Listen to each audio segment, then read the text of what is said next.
Good evening, all, and welcome to DnDTime Tales. I am your Dungeon Master, Pete, and welcome. I'm very excited to get back into the story tonight.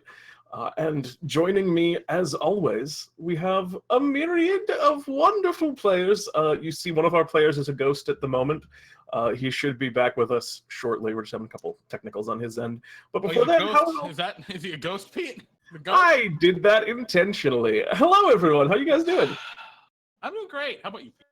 I'm doing pretty well too. Like I said, I'm not a ghost. I'm badly sunburned. So I'm maybe not. I'm not as good as I presented. But yeah. So Jerry, would you like to do? You always, kind of go last, but would you like to do the first chunk of banter today, Jeremy? Tell us about your sunburn. Well, Pete, you see, I've been playing a lot of Pokemon Go lately. Oh. I've been having a blast. This stupid, addictive game. And I decided today I was low on Pokeball, so I was gonna go on a 4-hour walk down this it's a path that follows one of the reservoirs near where I live. And so I did, and I got badly sunburned, and then I used all of the Pokeballs that I got. So I have less Pokeballs than when I started. Jeremy, who's your best mon? My kind of your best and your favorite. Jesus. The best that I have is probably Machamp. I've got a pretty good Machamp. Got very good IVs. What level is? I guess I don't know anything about Pokemon Go. What makes him powerful?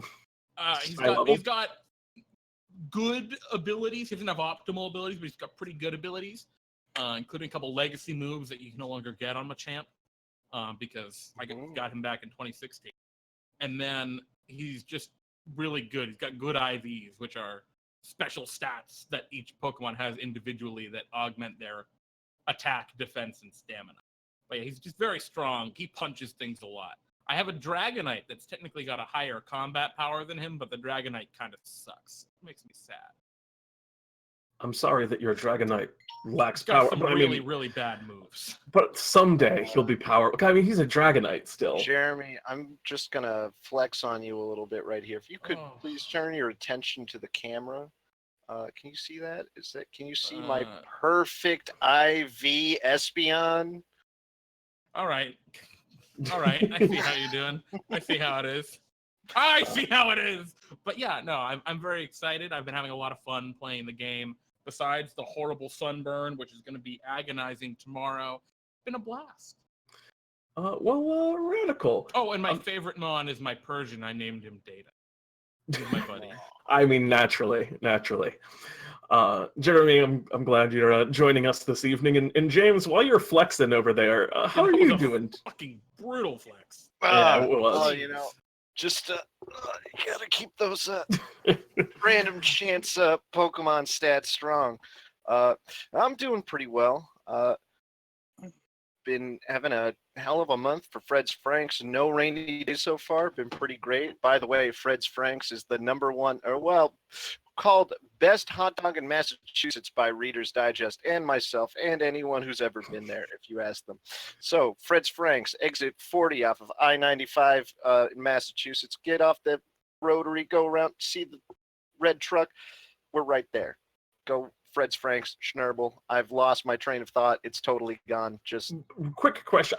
This is just for my own personal interest. James, how much time do we have left to get Schnurbles this year? You have until December, Pete. Because Fred's a Franks long time. Is not going to stop until the snow literally prevents us from parking in our usual spot. That is the dedication of a business so renowned. Yes, Jeremy, go ahead. I'm sorry, James, if I'm planning on coming home at some point to visit during the month of December. If it doesn't snow till late, could I perhaps get Fred's Franks? Yes. Even when it's 40 degrees out and it's cold as hell? We've already got ourselves another space heater for outside the cart. Inside the cart has a propane space heater like you find in ice fishing lodges, right? It's legit. Oh yeah, no, we're gonna be going as long as people are willing to show up and wait for hot dogs. We're going to be cooking them. So, I gotta get down. I gotta get down before the year's through. Always check the website, fredsfranks.com. We post every day whether we're open or not. Some days yes. we're closed due to rain or excessive heat. I've learned this lesson the hard way, James. And next up, we have joining us Farple13, aka Crowley. Crowley, how are you tonight? I'm good. How are you? I'm doing pretty well. I noticed that you're wearing sunglasses tonight. What sunglasses? Yeah, okay. He's been doing this the entire time before we began. He has some kind of plot involving these sunglasses. I challenge you all in chat to figure it out before me, because I haven't figured it out at all. But Crowley, just how are you? Fine. I went to something. What did I do today? My mom is in a band. Oh. So what's your mom play? She's the singer. Oh, cool. Yeah. So I went to watch them at a thing for a dog at an animal shelter in my town. And then I came home and then I took a nap. And now I'm here. Well, that's been my day. That actually sounds like a pretty pleasant day. Yeah. I also played Pokemon Go while I was there, so. You gotta. Everyone's back on that Pokemon Go grind. I feel like I gotta re-download. Everyone wants their pocket mangoes. Yeah, man. Yeah, man. I'm out on the zeitgeist right now.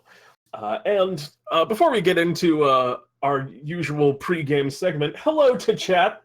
I see we got Matty Morgs, Blood Deuce is hanging out. I see Tusker20, hello. Rye Guy, Big Boy. Good to see you, Rye Guy. I see Swordco here out there. Also, Blood Deuce, I'm glad that Waterdeep sounds like it went well if the players demanded more. I'm glad to hear that. Let's get into it. Hopefully, Kyle will be joining us shortly, but Kyle is our fourth player, Danger 5 Bacon, and I'm sure that he will be with us soon.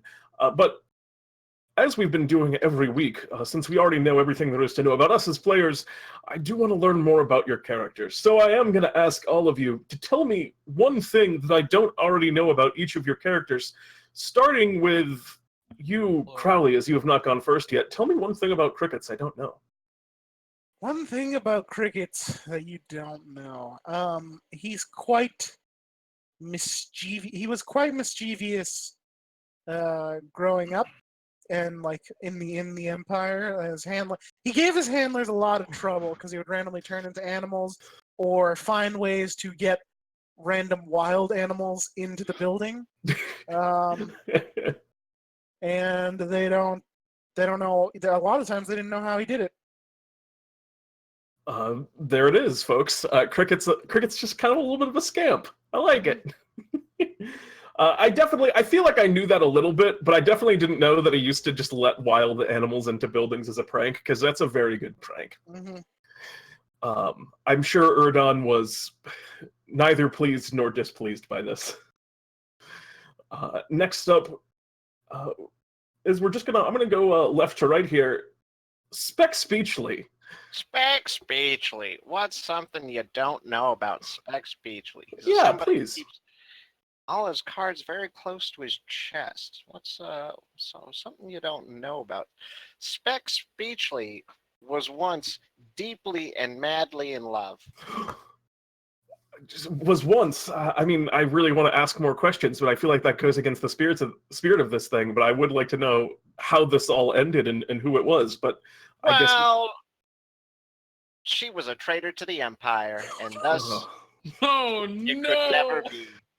Oh no, Speck Speechly. He's a brutal man, apparently.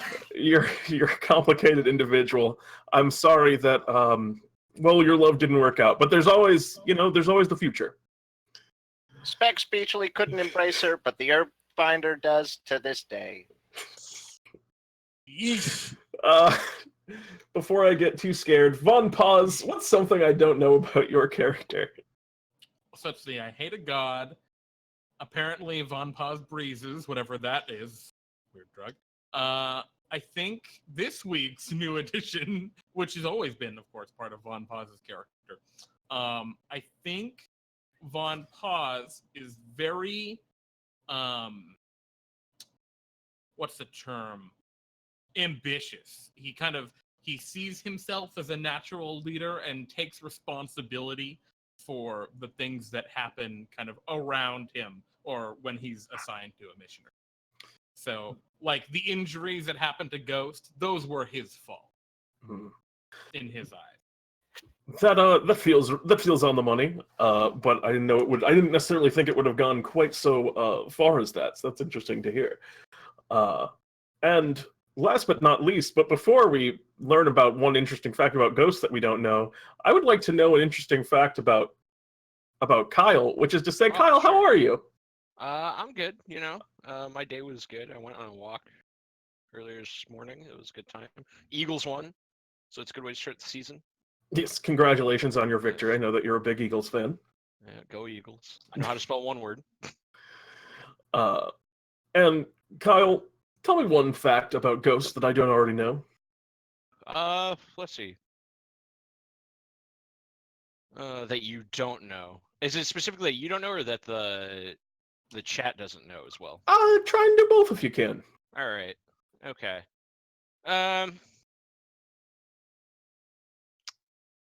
He has a sweet tooth. Oh, really? Yeah. I like it. You prefer sweeter things, juices and fruits and things of that Yes, nature. Absolutely. That's one that I don't think a lot of people might have seen coming for Ghost, as Ghost is such a serious individual. There used to be some brightness. Indeed. And does Ghost know why Ghost likes sweet things? Not a damn clue. Yeah, there it is.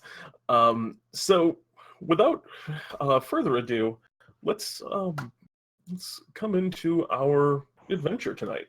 Would any of you like to do a recap of what happened last time? I had long and powerful arms. I mean, that's true. That is true. If not, I can summarize. But would any of you like to volunteer as tribute?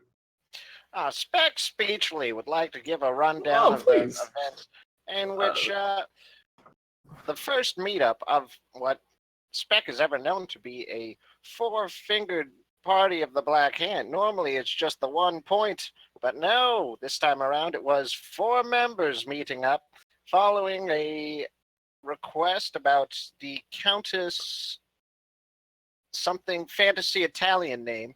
The Duchess Venta de Barcarolle. Duchess Barcarolle. Okay. Following up on Speck's own informant's information, Rita scared the shit out of her. Well, Ghost, particularly. Very great moment. Absolutely just... Indeed. Goes Rita was to gathering information for you guys, or for you specifically, Speck. descend into the Skeen, the underground portion of the city of Wind and Sound. I'm just dropping them because it's easier for me to remember things. We had quite a few members of this gang. What was the... Well, he's already dead, so I don't even care if I remember his name. Malissimo. Malissimo, of course. Malissimo took out a lot of his gang. The rest of them scattered after, we infiltrated, tried a failed attempt at poisoning Malissimo. He kind of just powered through that poison. And it didn't help him, that's for sure. You guys made that terrible poison, just basically poison soup. Jeb only knew how to cook potatoes, Malissimo, so he knows. Let's try and do his best. We murdered the cooks. I don't think there were too many. We didn't kill too many innocent, quote unquote, people. Oh, there's that kid. That one kid. Well, you didn't. One of you did. Speechly is all about expanding the empire to all of its living residents. You can't embrace Uradan while you're alive if you're dead. It's just then you'll be bound in chains forever instead of holding the chains of others and binding them. That's how it is. Thank you very much, Speck Speechly, for giving us the recap. To you, a point of inspiration for your bravery in going forward and doing this week's recap, which I will offer to any of you in future weeks as well if you wish to do a recap. And I guess I'm never getting that. Fair enough. And be honest with yourself. some the only way it's gotta be, man. recaps ain't for everyone, but they are for the journalists of the party. Speck Speechly recaps for a living. And so you guys made off into the night, having taken out your first target, a crime lord with connections to apparently to the Duchess of Barcarolle, and you moved out into the night, getting away without anyone at least important that you're aware of seeing your face. A couple of stragglers had gotten away, and you returned. And my first question for you is, where do you return to? You guys walk out of the Skeen, the underground pipe system where all of the air throughout the city of Wind and Sound, Galehaven, gets pumped through. You can hear the evening chimes. It's getting on later and later. It's about 4 o'clock in the morning, you would wager at this point, as you spent a good amount of time traversing the Skeen, and slowly kind of moving your way through and dealing with the soldiers outside, the guards outside of this thief hideout. So where do you return to? Do you go back to the cathedral? Do you return to Speck's printing press? What's the plan as you guys exit? That is the scene. So head directly back to the cathedral. They could follow us. It's true. Mr. Speechly, you've been here for a while? Oh, well, you see, if we go to my printing shop, it's in the not so nice part of town, but you can take quite a few back ways, twist turns, a roundabout, and use some of the wind to really cover your tracks. I think we could lose any tails. I was simply saying, you know the city better than any of us.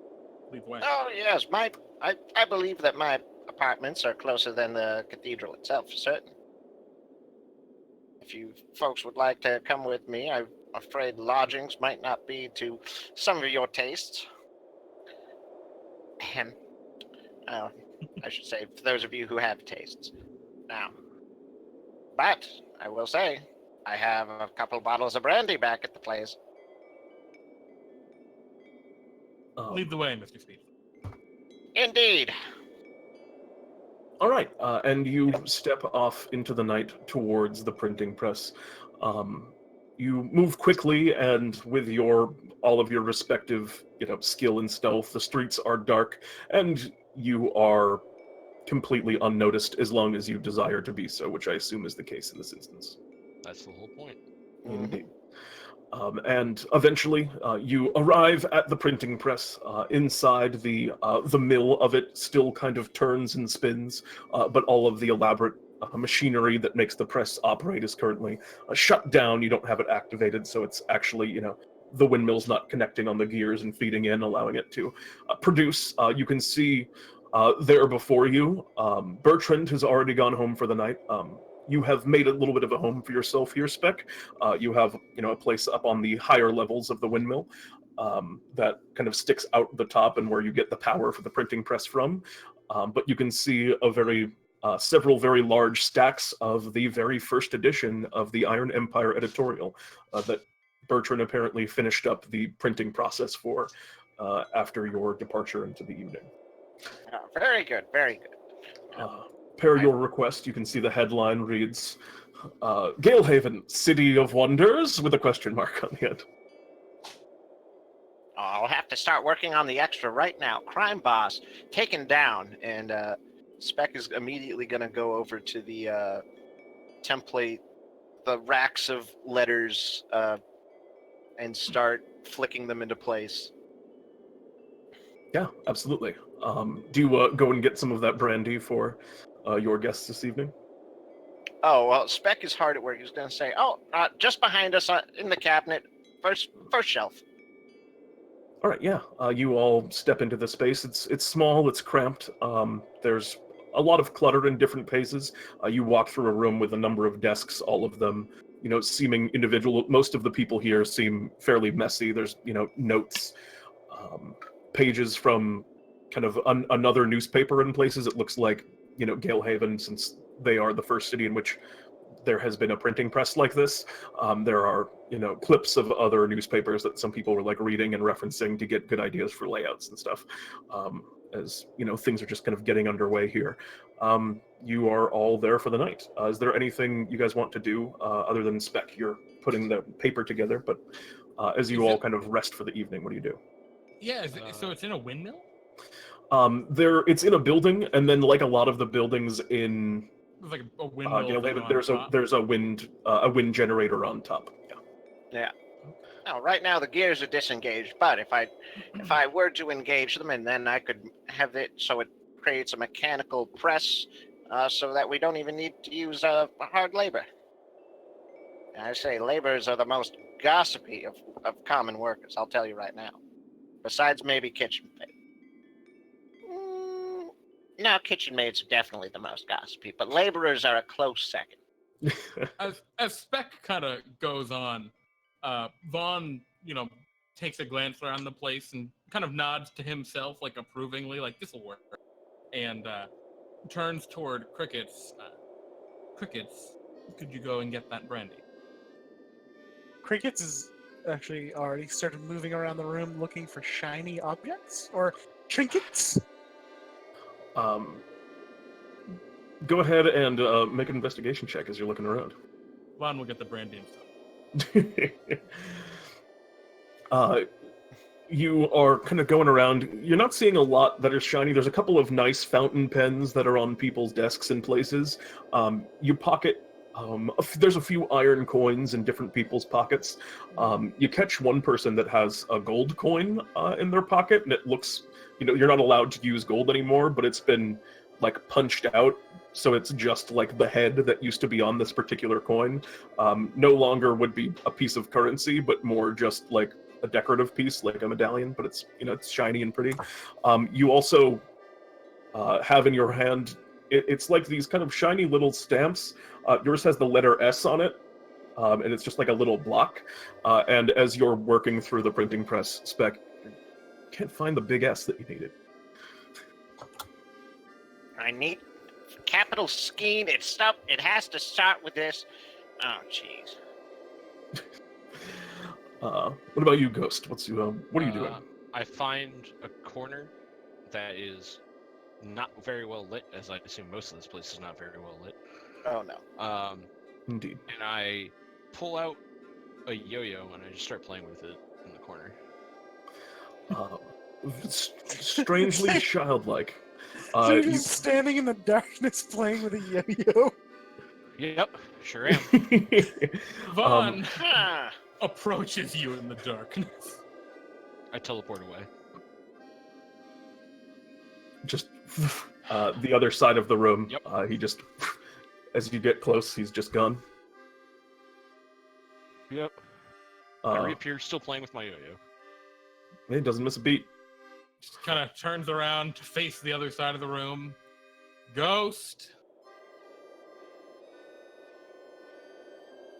Can we talk for a moment? There's no response. I walk across the room to where he is now, playing with his yo-yo. I don't teleport this time. Okay. Vaughn is holding 2 cups of brandy, 2 glasses of brandy, and holds one out to offer it to you. I don't take it. You know I don't drink.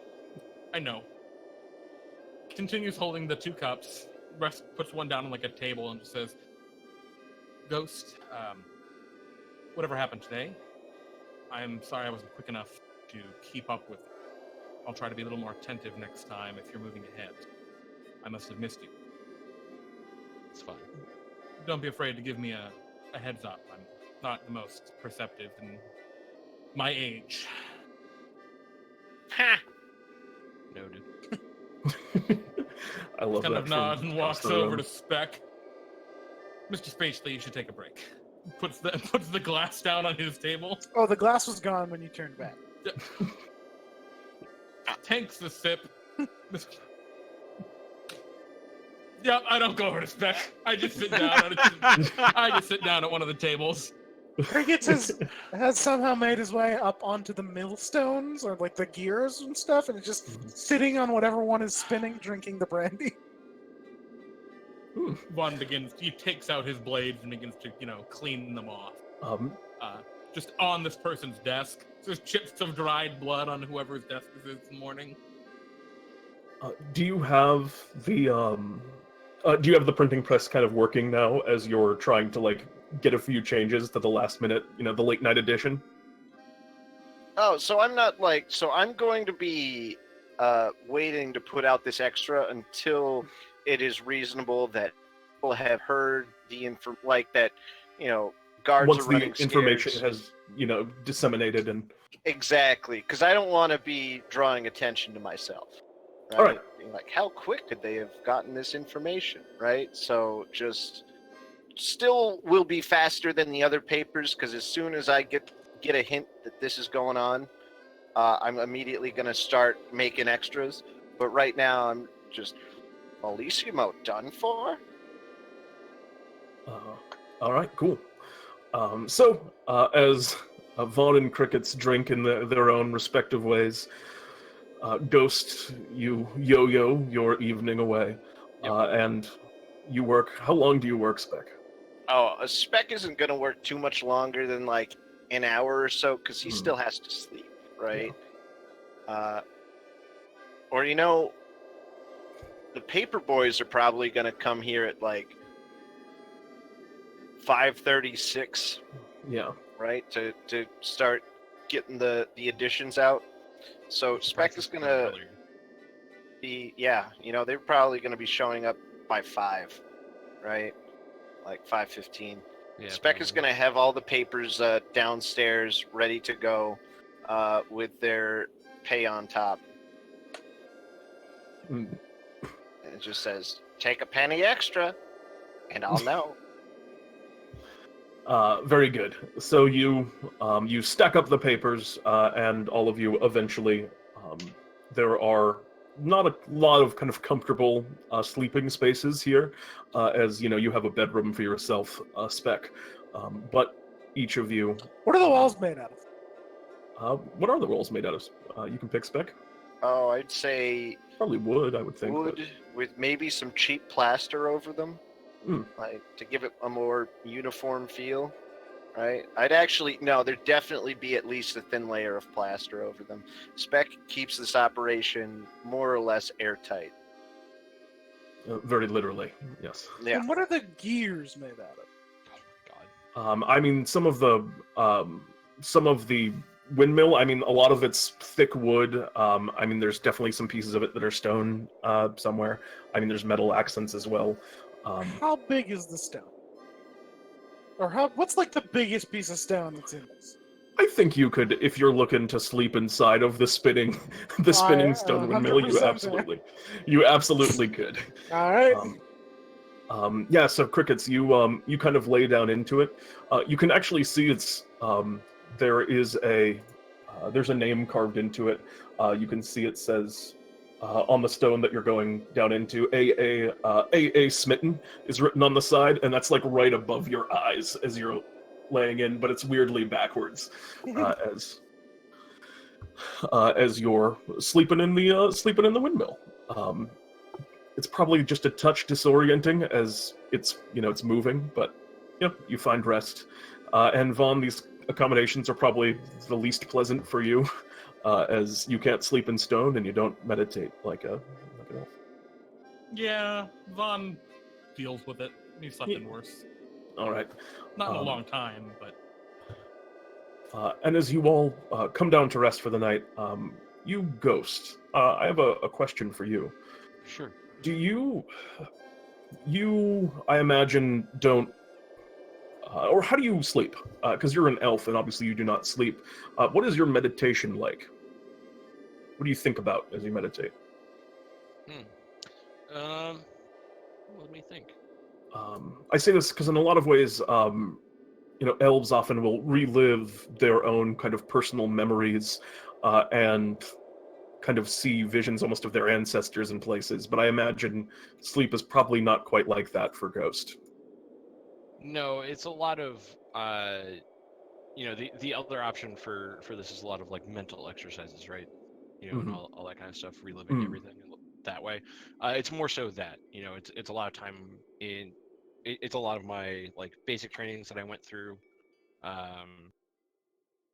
after whatever incident happened that we don't know about. And yeah, that's pretty much it. Yeah, just drills, conditioning, Yeah. mantras, things like that. I'm like sitting in a corner, and that's just where I sleep. And as you're sitting there, a voice that you heard earlier in the day speaks out to you. It doesn't even quite seem to be speaking to you exactly, but you hear it all the same, and it says, "Oof, hard day today." I freak out a little bit. How do you? Worry runs across my face again, but I don't do anything else other than that. Everyone else is already asleep. You're just kind of there alone. You just look around, obviously, to see if there's anyone here that I can. Yeah, your head turns in the darkness. You're not seeing anything. And as you kind of under my breath, like I just say, "Whoever you are, I will find you, and I will kill you." And as you say that, the voice happens again. It says, "You can hear me." Huh. Very clearly. Sorry to bother you, I suppose. I'll have to think about this. Get the fuck out of my head. And it does. The voice goes away after you think that. And you go through the rest of your night without being bothered, although perhaps still are a bit on edge, I would imagine. Oh yeah, absolutely. Yeah. Knowing that there actually is a person behind it freaks me out even more. And you all sleep through the night.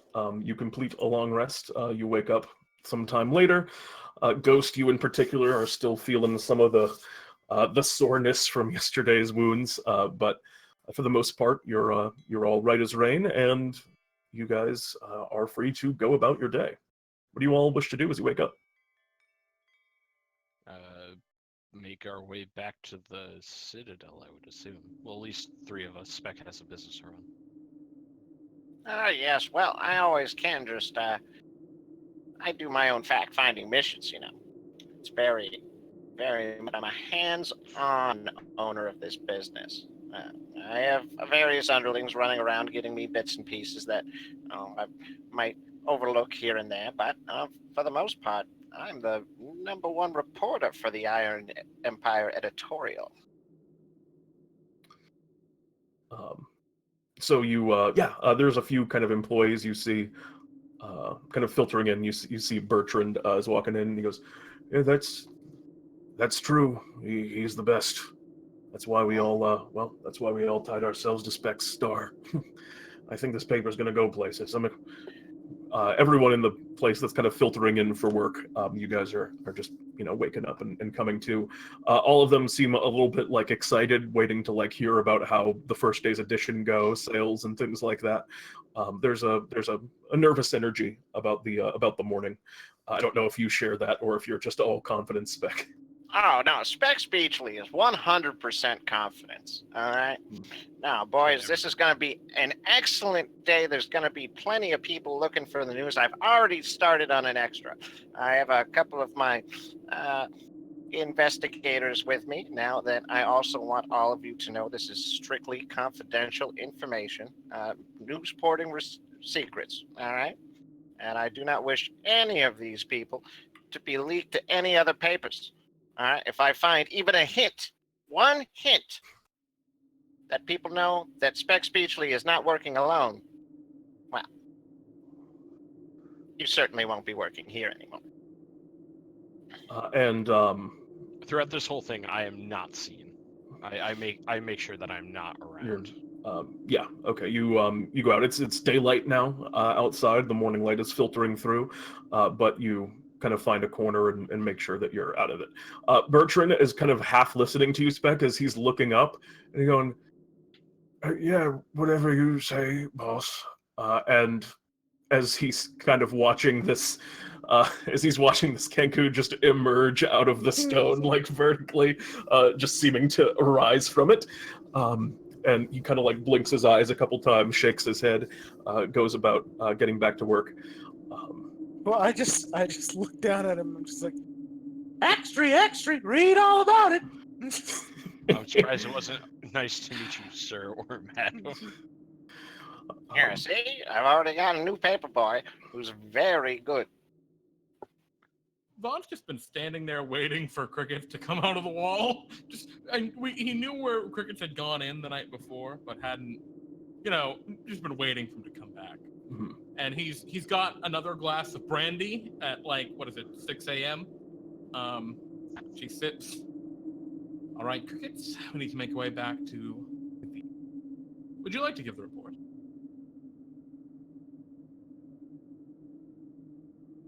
Just stare at. Fair enough.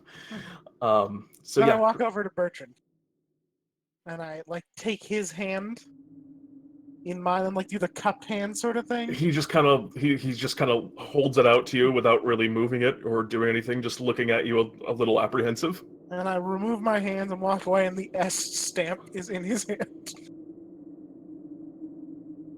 Huh. Hey, boss.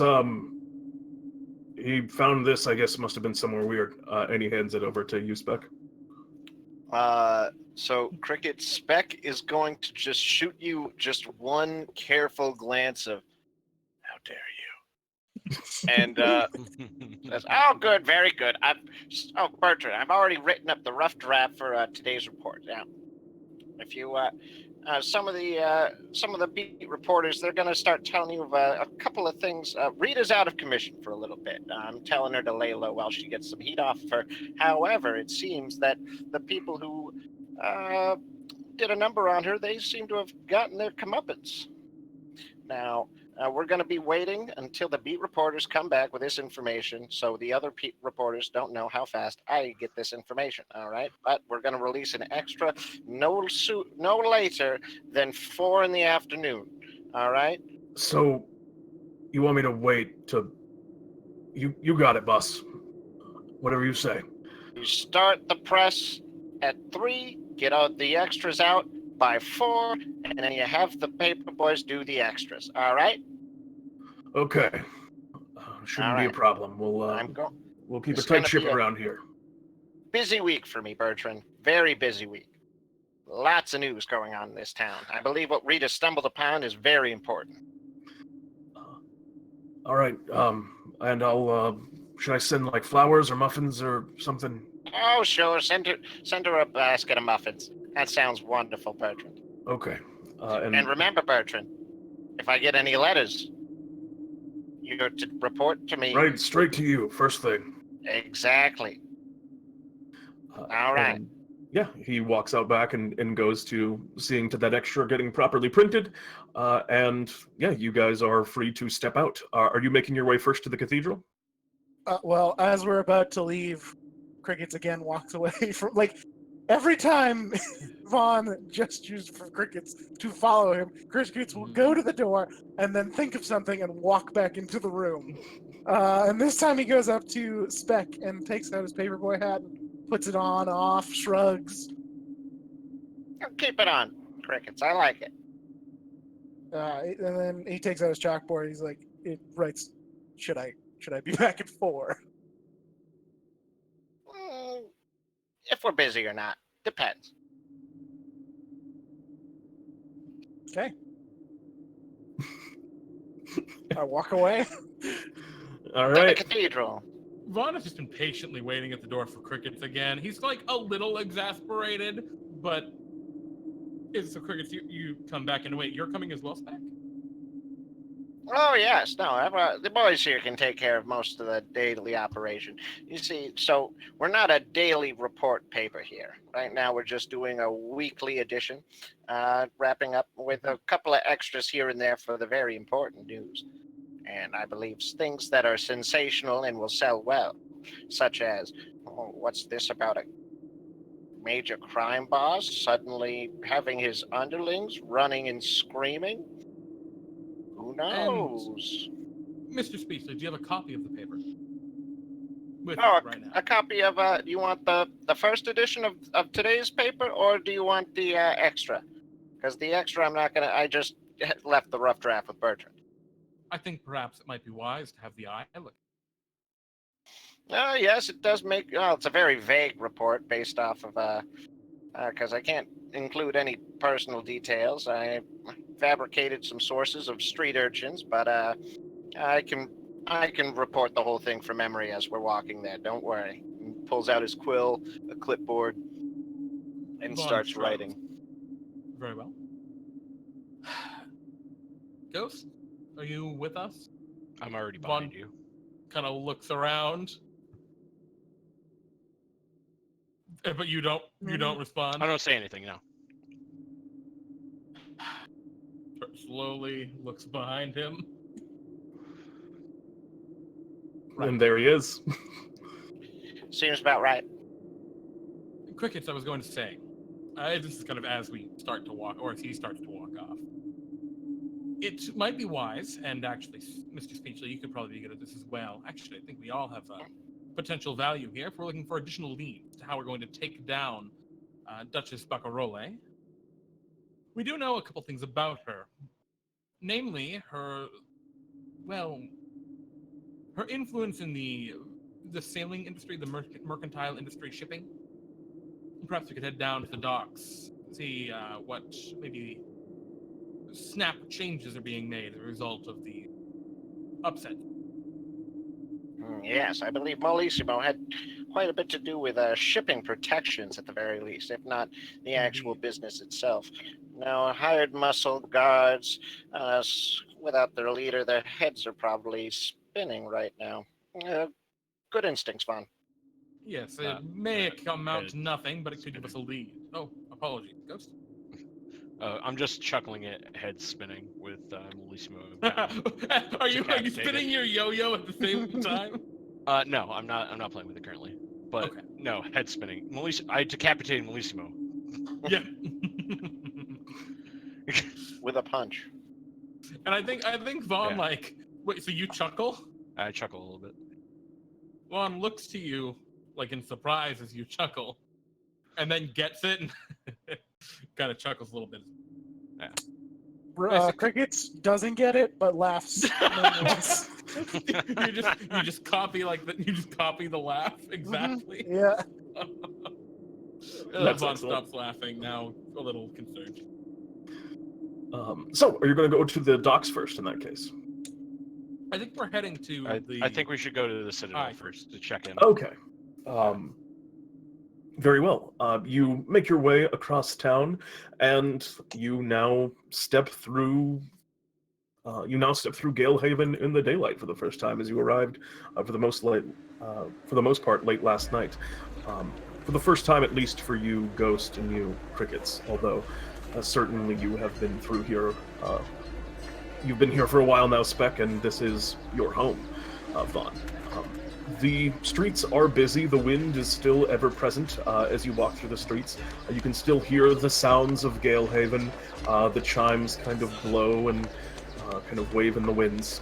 But the city is now kind of full of life. You can see people about peddling wares, merchants on corners and such,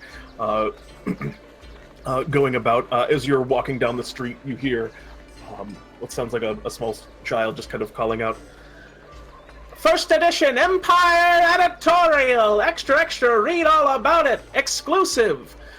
And is kind of continuing to call out as, "Galehaven, City of Wonders! Find out for yourself! How does it fit into the Empire's great plans?" You continue along the street. Up above, you can see various couriers going about. You can see they have like these kind of parachutes and very small gliders that they're kind of flying down from the higher buildings, reaching the lower ones. Occasionally, you'll see one walking back towards the dock district with like a glider kind of slung over their back, a package already delivered. But for the most part, they kind of are flying from the high grounds to the lowers. And it's a very kind of efficient system that they have worked out for delivery here. Did the music just stop all of a sudden for you guys? Yes. Yep. That's very strange. It just restarted. Huh. It is still muted for me. Oh, roll 20. Roll 20. You work in strange and mysterious ways. Alright, there it goes again. People, shops are open. You can see there's a lot of people kind of making their way towards more the docks district. You can see workers headed that way for, their day's jobs. And yeah, you guys are out there for the day.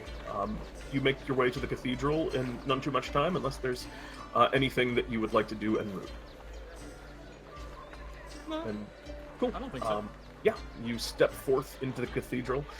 Currently, there is what appears to be a more elaborate mass in session. When you arrived last night, it was fairly late, and there wasn't much going on. But you can see there's a fair contingent of Erdon worshippers here.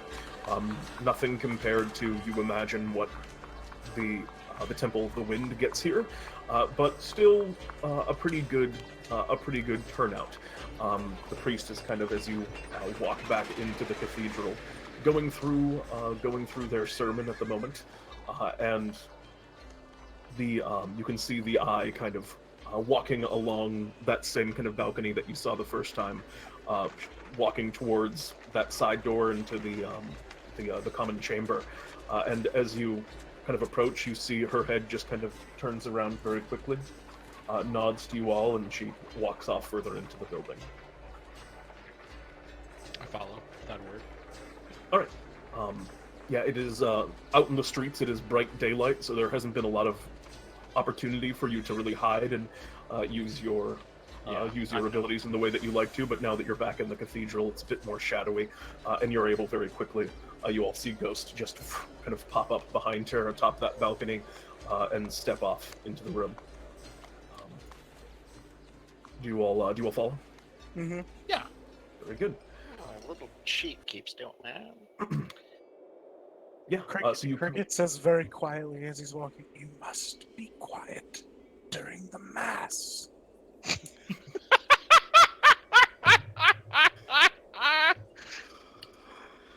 And you do. The mass is, proceeding over on the other side of the room. You step up the stairs and walk off into that side room. You see the eye standing in the room, and as you all enter, she turns to greet you. Welcome back. My lady. My lady. She nods, kind of a very slight incline down towards you. How did your visit with Millissimo fare? He's dead! Well, so simply. I have a detailed report for you. Right here. Just kind of a slight curl of a smile turns up the side of her face as Crickets calls out, he's dead. That is good news. He is with Erdon now, as all do eventually go. But I would like to hear some more of the finer points. Would you care to take a seat? Certainly. I continue standing at the back of the room where I've been this entire time. Indeed. Do the chairs make noise as they're pulled across the floor in here? Or? A little bit of a scrape. That was more of a door opening, but it's more of a chair scrape. Mm-hmm. I will also take a seat. Yeah. She gestures. Again, as I said before, we don't have much, but could I get you a refreshment? Wine, water? Water will be fine. Very good. Water's fine by me. Water as well. A handmaiden goes off to get it, and she says, "So yes, Mr. Speechley, your report, please." Oh yes, of course, Lady I. And he presents the paper. If you'd like to follow along with it, I'll give you the details as best I remember them, which is always very good. So, what do you tell the eye? I mean, is there anything that you leave out, or is there anything that you embellish her at, or do you just tell her as close as you can, just the facts of what happened? So if anything, Speck would leave out Rita's name and just pretty much consider as an unimportant informant, right? And that basics. Malissimo had a base of operations in the Skeen, hidden behind a shanty town of many homeless. He was quite resistant to poison, which was a bit sad. But besides that, yeah, just pretty much how my recap went. Okay. The stream here. As you're going through your recap and we get to the Rita part and you leave that out, Vaughn chimes in. Says, yes, the informant's name is Rita. She lives at this address. Just in case you need to keep an eye out. Oh, yes. Wow. The eye does kind of, nod in your direction. And you finish your... Rita! And she says... do you tell her that there were some that kind of, some of them scattered, some of them kind of got away? Oh, yeah. I will inform her that some were left alive, too. That were... But... None that Unimportant. Yeah. Any thugs that got away would be scared out of their wits. I mean, Ghost had become a giant gorilla. A lot of fantastical things about this story that makes it hard to believe by most common listeners' accounts. Indeed. And she's, she's watching, and she doesn't really bat an eye at any point during the descriptions when you say that, Ghost got turned into a giant ape to crush Malissimo's head. It doesn't seem to surprise her all that much. She hears a report.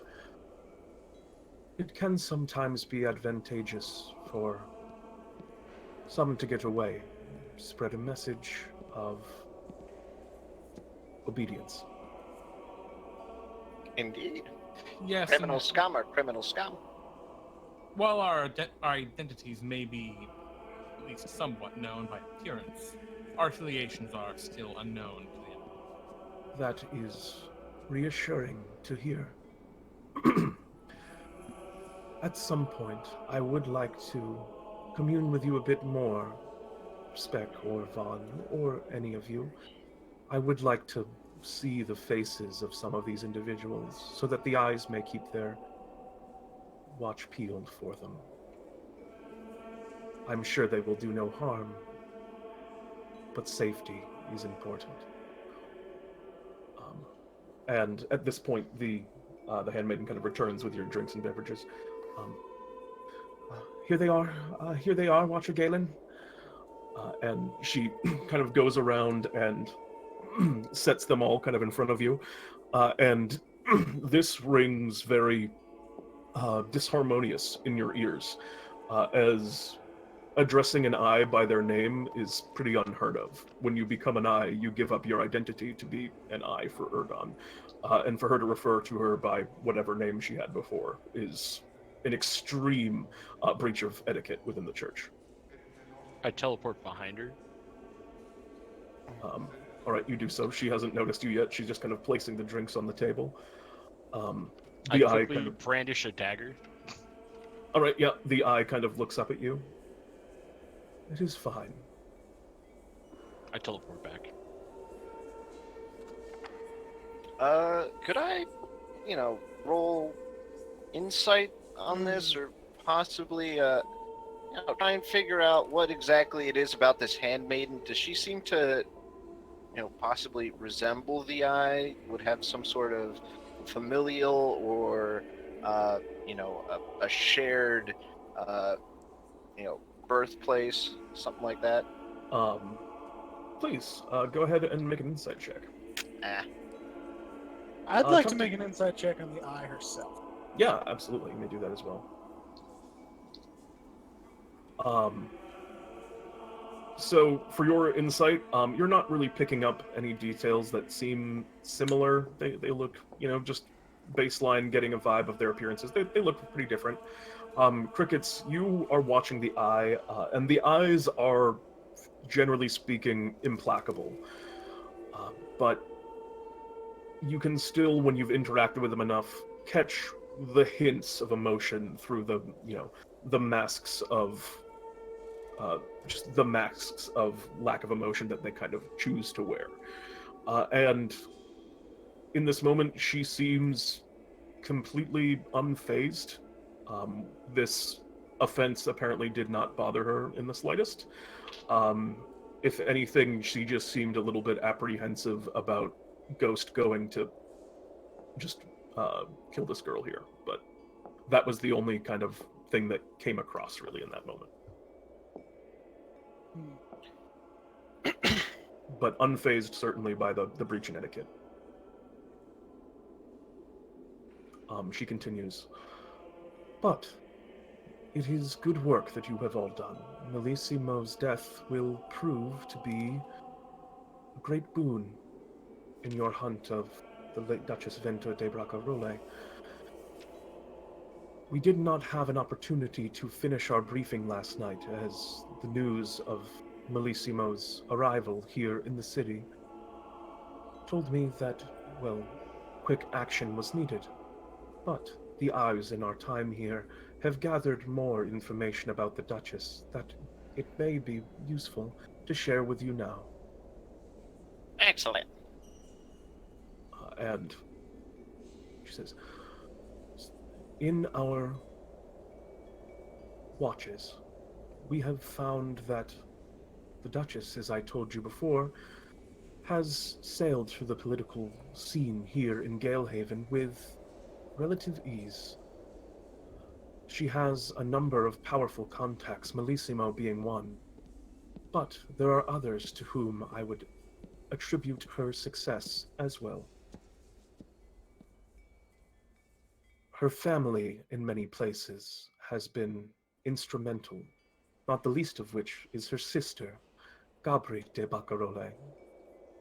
She runs one of the main ships within the merchant seas and the sailors that the Barcarolles have attained their wealth from. And you, Vaughn, this obviously resonates very true with you, who, you mentioned that it was mentioned before that the Barcarolle were merchants, and this, this all tracks. Gabri has proven herself valiant in many ways. She's gained a little bit of local fame for dealing with pirates. For many reasons, the Barcarolle's ships are left unharassed because of the exploits of Gabri de Barcarolle. They're known to be difficult fare for them. A lot of their ships come armed, full with cannons, in addition to transporting merchant goods. It is her brazen leadership that has led Venta to such economic success. She kind of continues on. Additionally, her husband, rather than marrying into nobility, Venta chose a different path. She married a man that some of you may be familiar with, named Alistair Smitten. And if any of you would like to make history checks on Smitten, you're welcome to do so. I would love to. Except for Ghost, probably, because Ghost would have no idea. I don't give it. I also don't care. Yeah. Well, I probably don't. I put two and two together on this one, not really fully comprehending, but start making grinding sounds. Excellent. And Speck, yeah, the name's super familiar. Like, you swear that you've seen it somewhere a million times. And Crickets, yeah, you call it out. But Von Paz, you remember Armando Smitten was considered one of the greatest wingineers of his time. He made sure, he designed much of the base engines that kind of pressurize the air from the windmills that are placed throughout the city.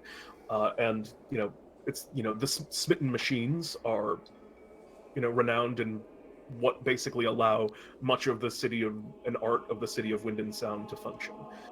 You don't know Alistair Smitten, but you would assume a relative in that regard. Do you say anything at this time, or are you just going to hold back for now? Yeah, I think at this point, if there's like any sort of lull in the conversation, Yeah.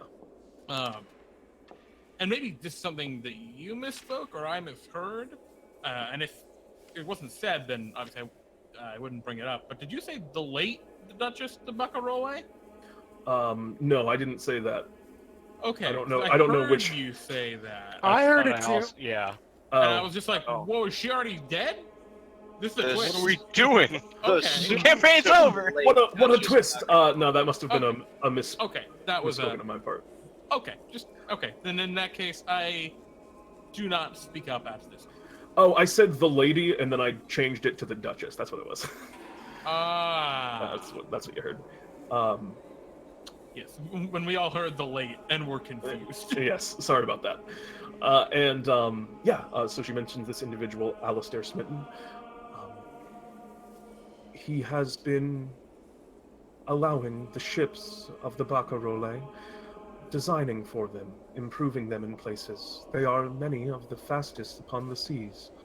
Apparently, he's working on something new, although he's been keeping it relatively secret. The eyes have not been able to pierce through their warehouses as of yet. And one final contact. The Duchess Venta de Barcarolle is a great believer in the Church of Wind. She's become dear friends, and you see her eyes, her face kind of continues to look forward, but her eyes shift towards you, Vaughn, as she says this, with the Father Roman Pizzicato. He has been fervent in his sermons lately, and one of the first practitioners of this religion to seemingly touch the hearts and minds of both the common folk and the nobility, bridging many gaps in some senses. He speaks the good word of the Duchess's ideals, those ideals of freedom, and spreads them throughout. In many ways, he is a messenger of her will, though he speaks of their false god. Speck goes to spit on the floor and then realizes where he is and holds it back. And she kind of continues, these three individuals, each of them play a major role in the Duchess's success. And, as fortune would have it in this case, they are also friends and family. Their deaths would send both a strong message to any others and have a major impact on the Duchess's continued success. I assume none of those would be any issue for any of you to deal with. Many of them are civilians. And her eyes kind of look towards you, Vaughn, again, expectantly. No issue at all. Good.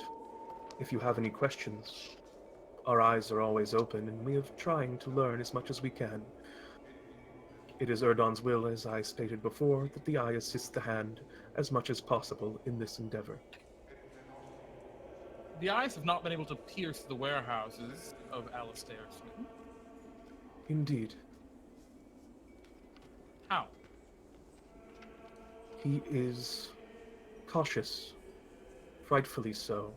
He rarely leaves the warehouse himself. His family designed many of the ships that move along the Galeway. And you are aware, all of you, that the Galeway is the great kind of central row that runs down the core strip of the city of Wind and Sound. And great kind of support rails go through, allowing essentially sailboats on tracks to zip up and down the alley very quickly. The only time he leaves is on their private test railway, and then back again.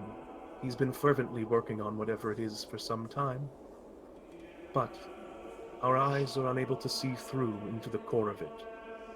It seems that he has it protected. And she looks to you, Speck. I believe you know of such wards as well. Yes, no. Proof against detection is necessity if you ever want to keep a real secret. Now, I suspect he's employed quite a few powerful enchanters under his employ. If I had any sort of operation such as his, I'd think the same. I wouldn't let any single new member go unvetted. I probably keeps every single one of his engineers on a close watch. Have to be very careful. It's not something I could slip into so easy. Well, if there is nothing else,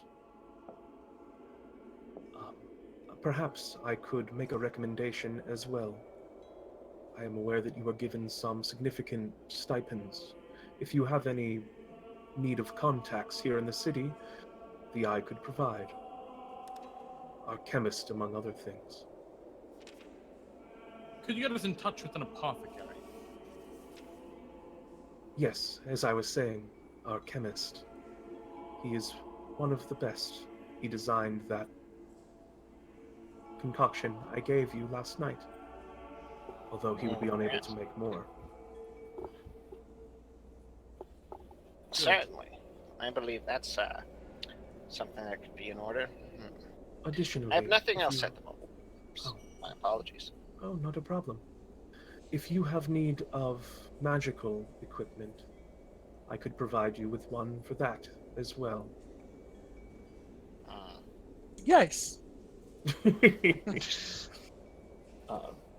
Very well. Would you like a guide or simply like addresses? Guide would be great. Thank you. And she kind of gestures over to that same sort of handmaiden, and says, "Bring them around the city. Do whatever they ask. Let their word be unto you as the word of Erdon, for they exact his will.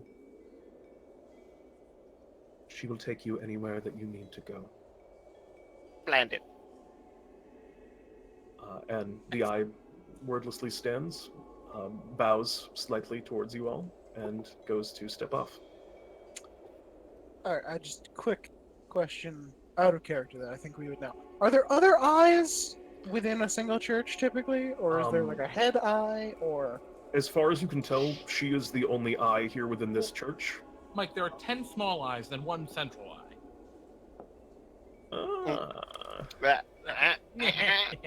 Sorry. this is where we find out Erdon's a beholder. There are. Does sound like a beholder. Well, he doesn't have hands. Yeah, that's why he needs them. Well, no, wait. What? Yeah, right. I'm confused. Like, I've the confused beholder myself. analogy doesn't work. I guess you could say that that's why he needs you guys, is because you're in the beholder's hands. And yeah, so there are other eyes, but in this particular cathedral, and this, because the presence of Erdon here in the city of Wind and Sound isn't, this is kind of it, is this one cathedral. She is the only eye that is present here. Back in the capital city, there are quite a few of them. Every church has one present within, as well as there are a number that just, work within official capacities within the, just within the city in other places. But the more kind of fringe cities that were brought into the Empire, each of those have, an eye stationed on them because there's not as much. But she's particularly odd from at least Cricket's past experience with eyes. The eyes are, generally speaking, near identical in their interactions with them that you've had, and so just the way that she has, most eyes, for example, if they had heard that statement about, had called them by name, would have not necessarily lost their temper because they're generally very cool, but there would have been a discussion and probably a punishment that would have happened later behind closed doors, is your assumption. But yeah, this one is definitely acting a little bit atypically in a few different ways. Appearance. Well, let's get going then. Let's make the best of the day. Yes, miss, do you have a name? Lila. Lila, pleasure to meet your acquaintance. It is nice to meet you as well. How may I serve you? Oh, well, we're going to be going on a tour, Lila. I believe I know most of the ins and outs of the city here, but I believe these gentlemen certainly use a few pointers here and there. And do you have a general knowledge of the city? You got Points a of little bit really interest? butted out there. Can you say that again? Oh, I just was saying, do you have any points of interest in the city that you particularly feel are of note? I enjoy some of the calliopes, and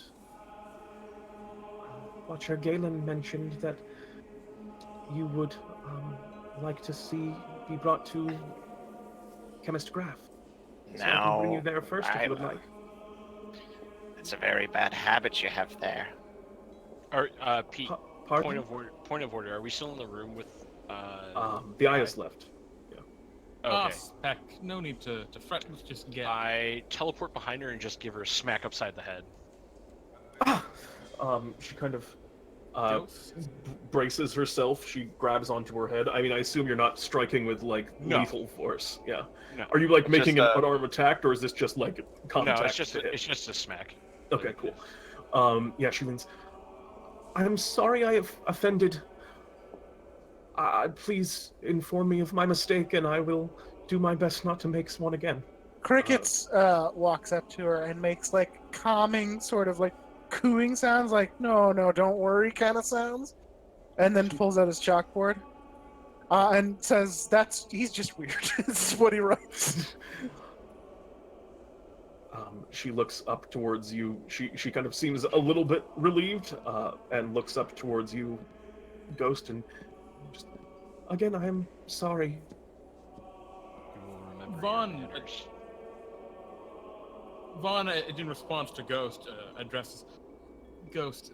The people here, they have some different customs. I'm sure they will learn better over time. As a direct servant to the Eye, I would think that she would know. And I'm certain that the Eye would address that. I better hope so. But for now, we should get going. As we're walking, I write on my chalkboard to, what was her name again? Lila. I wrote, Lila. I write Lila, tell me about Watcher Galen. All right, and yeah, you begin taking off, and she begins describing. She is Erdon's servant in every way. She speaks quietly and confidently. She is strict at times, but I would say kind. I again read on my board, it is uncommon to refer to an eye by their former name. Well, that is why I call her Watcher Galen. She was Lady Galen before she became an eye, here of the city of Galehaven. Now, to be clear, the typical address is just I, right? Yeah, Lady I, Watcher. Okay. I inform her of that with my chalkboard. Oh, Crickets, there's no need to stress poor Ms. Lila. I was not aware that was an offense, but if that is not right, then I won't do so any further. I'm sorry. The correct way of things will be brought here in time. There's no need to worry. And Vaughn kind of looks back toward Ghost and gives Ghost the eyes that say thank you for doing that earlier. But I wasn't gonna do it again. Yeah, no. I'm not actually angry with you eyes is the eyes he gives you. Yeah. And he says, "Well, Lila, enough about your the Watcher. Tell us a little bit about yourself. How long have you been in the service of Earth?" I have been in Erdon's service for over a year now. So fresh to the clergy, and yet such a lofty position. Indeed, it was. Well, it was. And she kind of stops herself. Lady I, that brought me up to this position. I lived in, well, not the best of conditions here on the outskirts of the city. I was an urchin, to put it bluntly. I roamed the streets. I did not have 2 iron to pinch together. But she saw me there and took me to the Erdon's embrace. We all come from wretched beginnings, so it is good that you have found a place. She smiles. The only thing worse than the future is the past, as they say. Indeed. Well, where shall we go?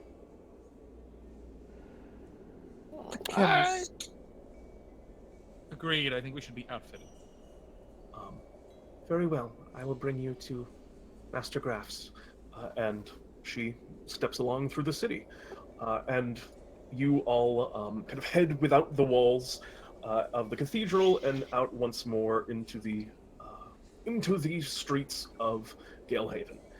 And this time, as you do so, you hear the cries of you hear the cries of some of the the city paper boys as you're moving through, which, Speck, your ears are particularly attuned to. And you hear a voice kind of calling out above the din. Bravissimo malissimo! Local crime lord takes a bow as he shuffles off this mortal coil. Was it an inside job? Find out here! And it is far before 4 o'clock. Boy, over here. I'd like a copy of that. All right, that'll be 2 iron, sir. You drive a hard bargain. There you go, boy. Thank you very much. He tips his little hat and hands you over a paper. And yeah, the front cover.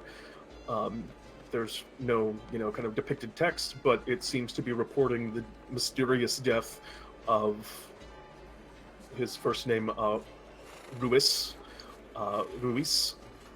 Malissimo. Now, you see, gentlemen, I'm very upset that somebody else broke the story before I did. However, this does let us know that there is somebody very close to Malissimo who happens to be running a paper. And so, Pete, scanning this article, reading the details, so would you say there are things in it that would be... is there a name attached to the story? Is there a reporter? An author, rather? You don't see a name, but the Galehaven Gazette is the largest paper here in town, and you are familiar with the editor of it. Of course, the editor-in-chief of the most, major competitor to what would be the Iron Empire editorial is not a piece of information that has, slipped past you. And you know him to be by the name of, Gregor Bronson. Bronson, you've done it again. Zipping through and giving it kind of a cursory read, the information seems to be very much very scattered in some places. It's very much someone who saw the scene, but it doesn't seem to be very much from the perspective of someone who was necessarily there. A lot of the details in it are speculation, some of it just kind of wild nothing, and that is, the idea that it was like, there's a narrative that they're trying to push that it was some member within the organization that was dissatisfied with, Melissimo's leadership that tried to, execute a coup, and it went badly. Oh, poor Jeb. That is the article that you pick up. One of these days, I'm gonna get that Bronson. I'm gonna find him, and I'm gonna know everything he knows.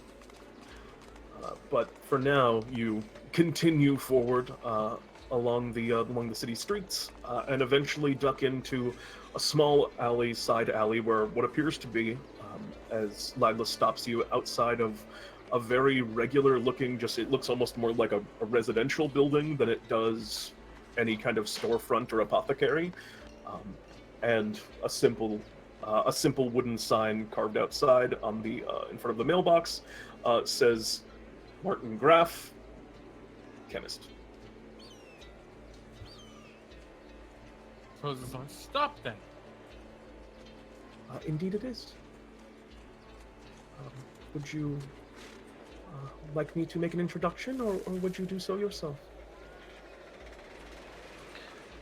Oh, Lila, don't. I have seen him before. I have not met him personally. Wheel him. And all right, Certainly. she steps to the side. Should I wait here, then? That would be excellent. And she just kind of bows and steps off to the side, waiting for you all to come out.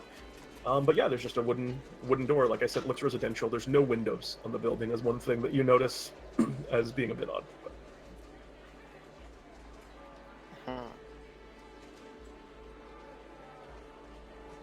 I knock.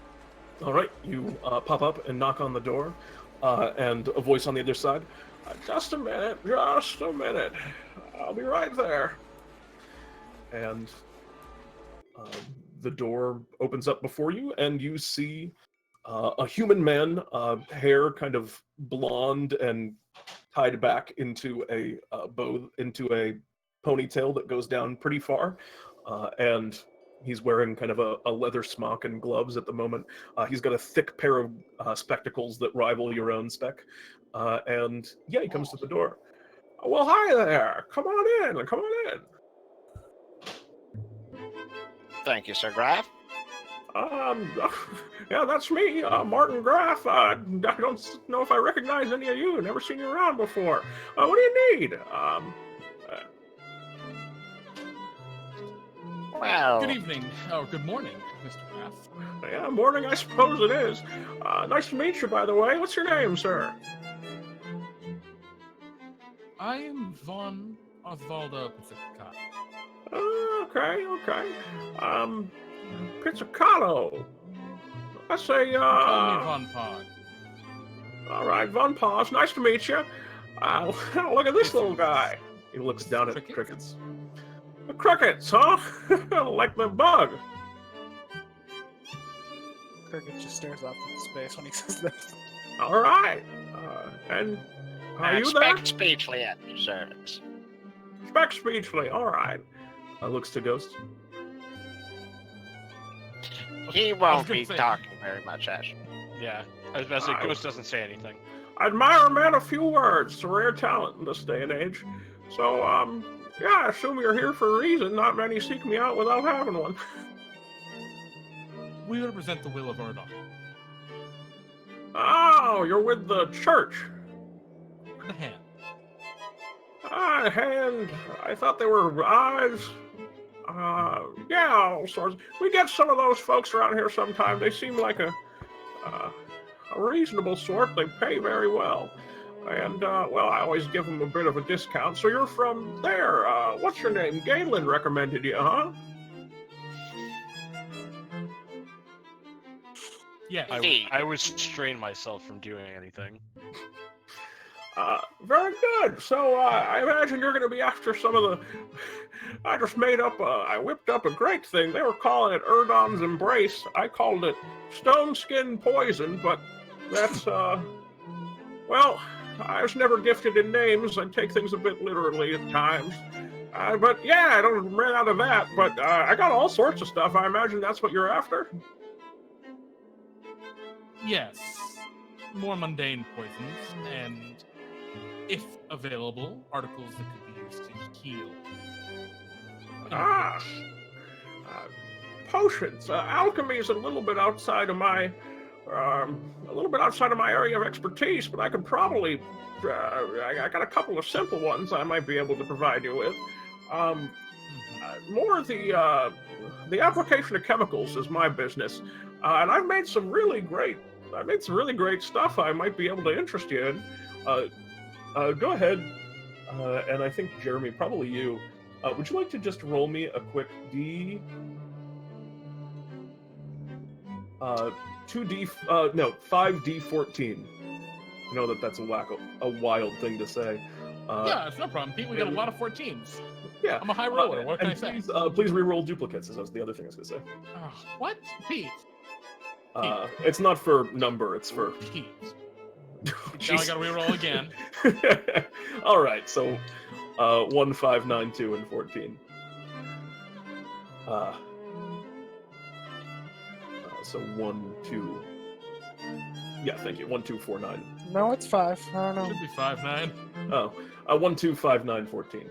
Very good. Guys, I can read single-digit numbers. So dark in here. Potions first. And he Son kind of a bitch! Crowley! I hate you! I was waiting for that the whole time! Was that the payoff? Oh, that was the payoff! Damn. I know what you're talking about. And I hate you, Kyle. Me either. even more. It's perfectly lit. you get a thing. He comes over and he puts a box of potions on the table, and he says, "These are lesser healing potions. Maybe I don't know. How about 50 iron?" And he's got 4 of them in a box. I got a fancy one too. Maybe 150 for that one. All right. What, gentlemen? How are our funds? Split that. Yeah, how much do we have? You I have make the sound of exactly 5,000 coins moving. That doesn't mean anything to all of you, but yeah. You have 5,000 iron and 1,000 gold. All right, that's a lot. It's a lot. I think we buy them all, right? yeah, we buy them all. Certainly. All right. In that case, So bright. You lay down a cool 350 iron. Is one of you in charge of tracking that? Is anyone taking track of that? I mean, Cricket? You're the shiny collector, Crickets. that's fair. I'll do it. All right, You so can use the Electrum spot on the character sheet to denote. I'm sorry, the what spot? no, please don't associate my cool iron coins with the worst currency. 4,650 Electrum. I'm sorry, what? The devil. The devil's currency. And then Pete, just real quick, what's the conversion ratio between gold and iron? there isn't one. Iron is the only coin. All right, so Gold is illegal. Gold is illegal then why do we have it? because there are people Oh, that right, there haven't are learned people to that just want it. Yeah, that haven't learned to respect iron coin yet. Yeah, that's fair. That's fair.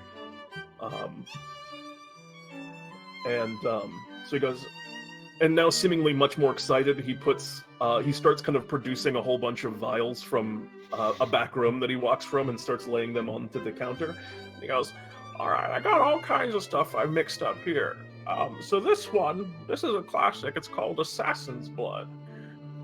And it's a simple poison consumed, well, it's just going to get the job done. It's straight and simple, just going to kill him from the inside out right away. He takes he takes out another one.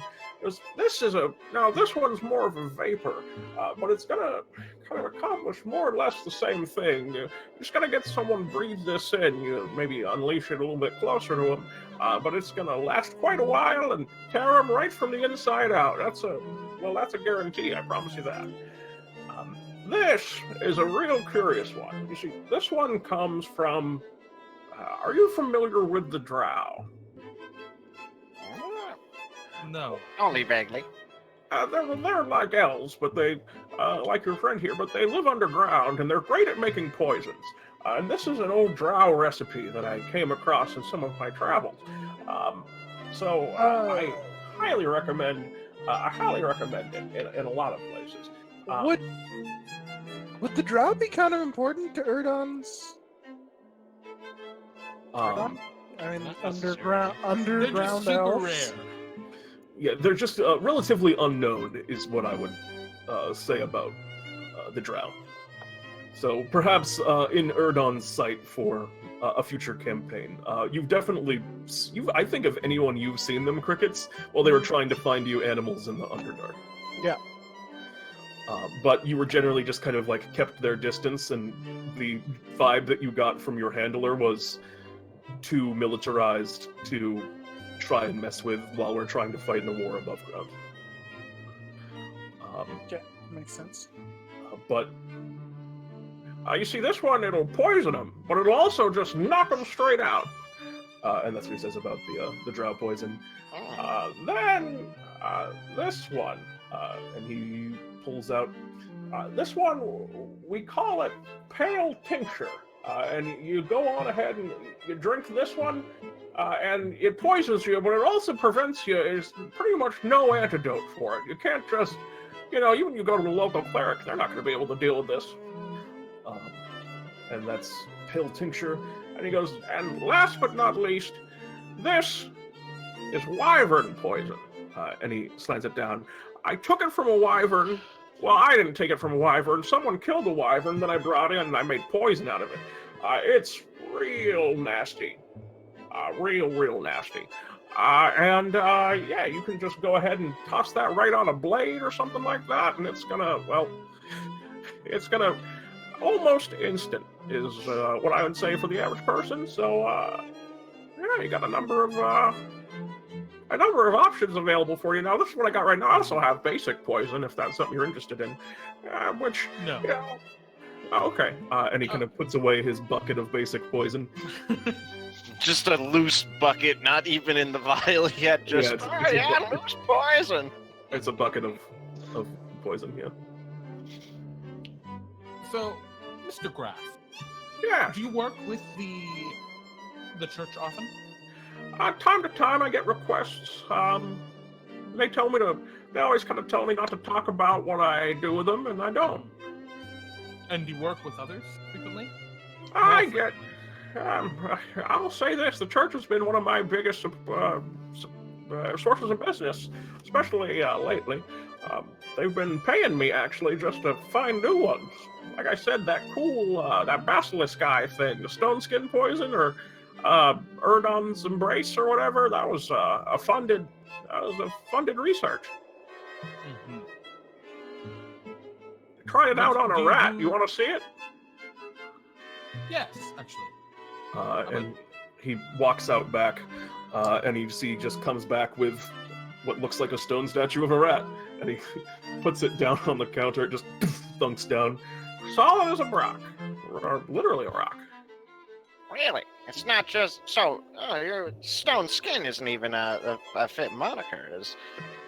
Would you mind if I take out my dagger and I just wanna see something? Just take off a toe. Yeah, okay, that's fine. I don't do too much to it. I like having it as a display piece. Besides, all right, I'll do one of the back feet. All right, and you go and take it off, and solid stone all the way through. Yeah, no, and I you can tell the intricacy of it with all of the different textures of the hairs and stuff. Some of them are very brittle and are kind of crumbling off a little bit as you're holding it. It's too intricate to be stonework. I get close to the rat statue and you start making rat noises. So Well, that's pretty good.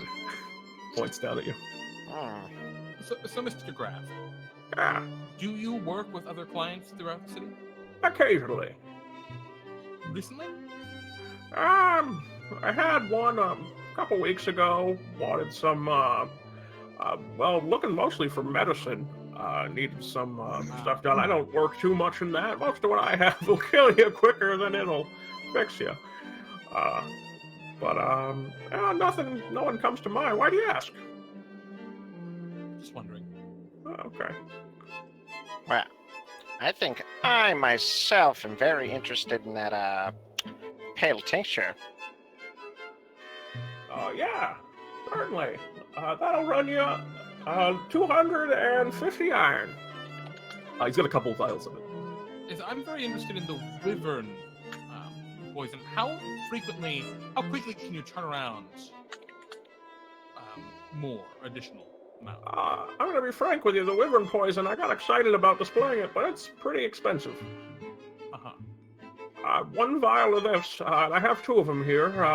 The entire turnaround is based on... Well, the entire turnaround's based on how often you can bring me in a wyvern to kill, which is to say, I don't get too many coming through. So the asking price is 1,200 on each of those. Is that after the church discount? Oh yeah, that's factoring it in. Of course, you buy it in bulk, I might do more. Very well. And how quickly can you turn around to more? If we're Again, like I said, it depends on if I had a wyvern, I could have the poison extracted in an evening, distill it all down, and add my own touch. A couple hours, so all said and done, I don't know, 8 hours if you brought me a wyvern. Would you give my companions and I a moment to discuss? Of course. All right. So, Vaughn, I know you're thinking that wyvern poison probably deals a You know what I'm hefty thinking? blow. Oh, enlighten me. Well, I'm just kind of like, do we know of your abilities? Oh, I think that you guys have probably like picked up on the fact that Speck is beyond intuitive. Yeah. Right? I think Vaughn like raises an eyebrow, like maybe you should know what I'm thinking. Is what he does not what he says, but like that's what his look is. I cast Detect Thoughts. Vaughn is thinking, this guy knows that the church is buying poisons, is super lax about everything, and occasionally works with random other people in the city, but won't really give us actual details. I think we need to kill him. We can't just let him, he is the loosest end that you could possibly have. That's what Vaughn is thinking.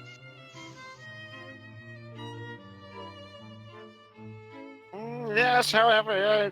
Behind you see him taking that bucket of basic poison and a little bit like sloshes off onto the ground. Oh, no. Oh, sorry. Be careful where you step. Bring this up back. But yes, I think we should definitely get that wyvern poison at the very least. What do you think? Well, see, if I'm thinking of what we need here, I was thinking either that the drow specialty there, that's something that could be useful for non-lethal engagement. But what good does non-lethal engagement do for us? Oh, well, in the information gathering stage. Interrogation. I like that, like, you and I, James, right now, we're talking in, like, I think we're talking in code to each other?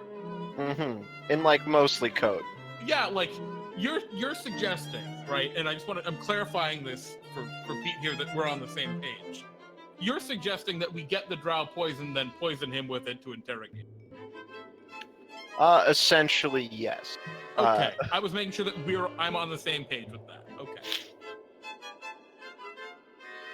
I look toward Crickets, just like, what do you think, Crickets? Knowing that you can't read our minds and have no idea what we're talking about. I'm just looking at the rat. And I just point at it and just say, "Do you want that, Crickets?"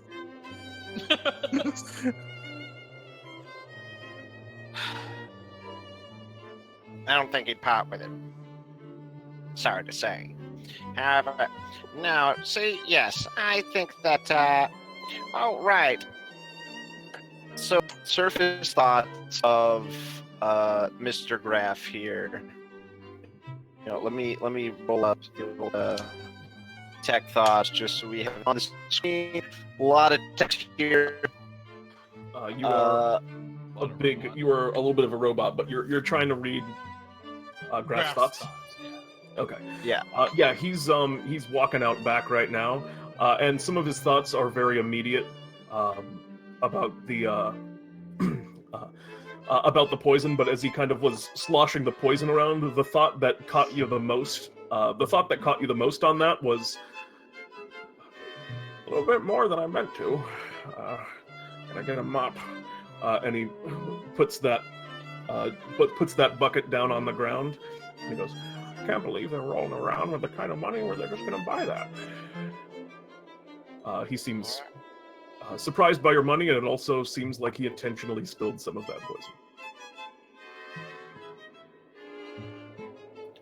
So if he goes to the back, I'm gonna saddle up real close to Von Paz. I'm just Graf is, I think he's not as much of a loose end as you might think. Or rather, he's a lot more shrewd than he lets on. He meant to spill some of that poison. He spilled more than he meant to, but... Vaughn will, loudly respond, "Well, what do you think then, Mr. Speakman? Your judgment? You are the people person. I look at Is it a Vaughn. fair price?" Well, I'd say... Crickets? I look at Vaughn and say, "Speck speechling."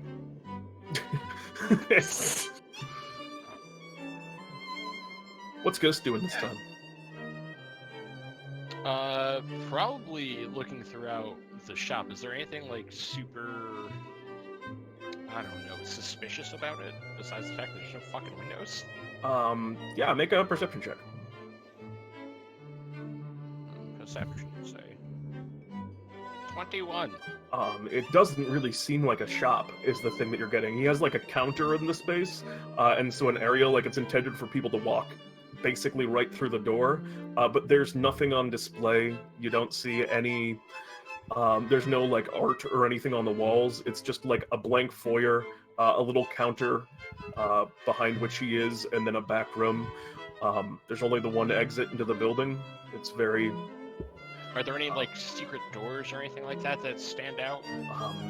Secret doors, no. There's the door that you came in, and then there's the door leading into the back, and presumably the rest of it. Looking into through the little space in the back, from what you can see, there appears to be furnishings, it's just his house. Okay. Oh. All right. Von Paz, I'd say it's more trouble than it's worth if we actually went about taking care of this. And I'd say that, we should probably try and bark just a bit. Oh, Mr. Graf, I believe we've come to some decisions. Oh, Now- wonderful.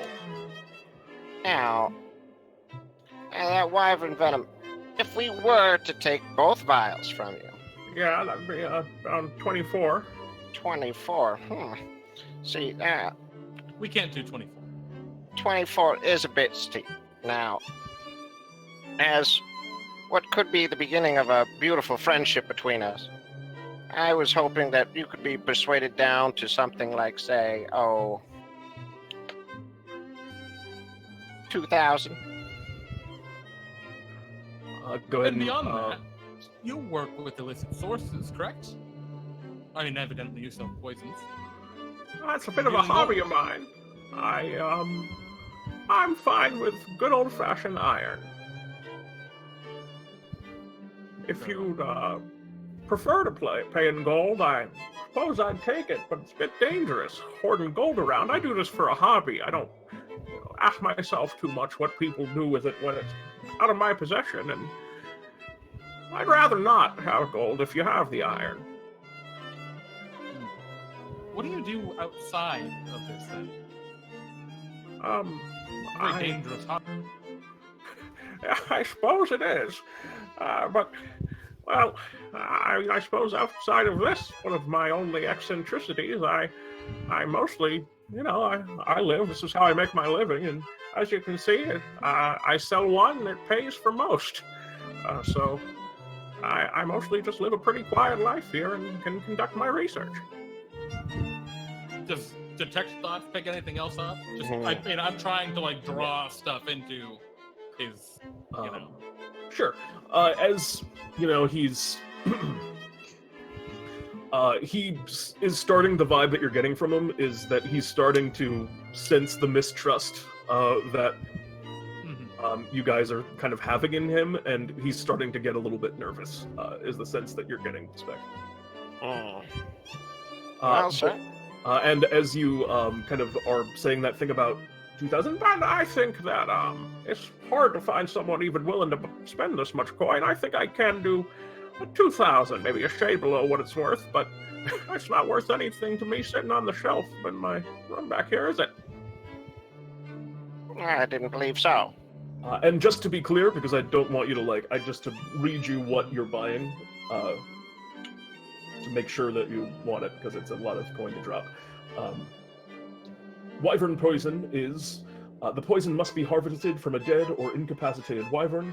A creature subjected to this poison must make a DC 15 Constitution saving throw, taking 24 7d6 poison damage on a failed save, or half as much on a successful one. And it is an injury-based poison, so it is applicable to weapons. And it lasts for 1 minute when applied, correct? I do not know if that's the standard rule, then that is the rule. Yeah. That's the rule on basic poison. There's no rule, to my knowledge, in the Dungeon Yeah, Master it is an Guide for injury-based audio. poison, which I believe basic poison is as well. So I would say that the same rule applies. Okay. So 3 pieces of ammunition or 1 minute on a... For 7d6. 7d6 bonus damage. Yeah. A massive chunk. Very, very good for me. Vaughn will look to the rest of you, though, and say, well, perhaps we get one for now and come back for the other later, if we have the coin remaining. Yeah, certainly. I think that, should get something for Ghost and Cricket as well. Ghost, Cricket, or does he... What are the options on the table again? I've forgotten. Assassin's Blood. It is a simple feed it to them poison. Very bad. Yeah, no. There are I believe it was burnt othar fumes. It is a breathe it in poison, which it's How long a does little it bit linger in the space? You basically, I think it would just be you release it into the space, and then the people that are in the space that you release it on. It's basically instantaneous. Yeah. Right, but I'm saying, can we throw it into a room and then immediately go into it? Yeah. And not get fucked ourselves? Oh, okay. Yep, you could. I like that one, personally.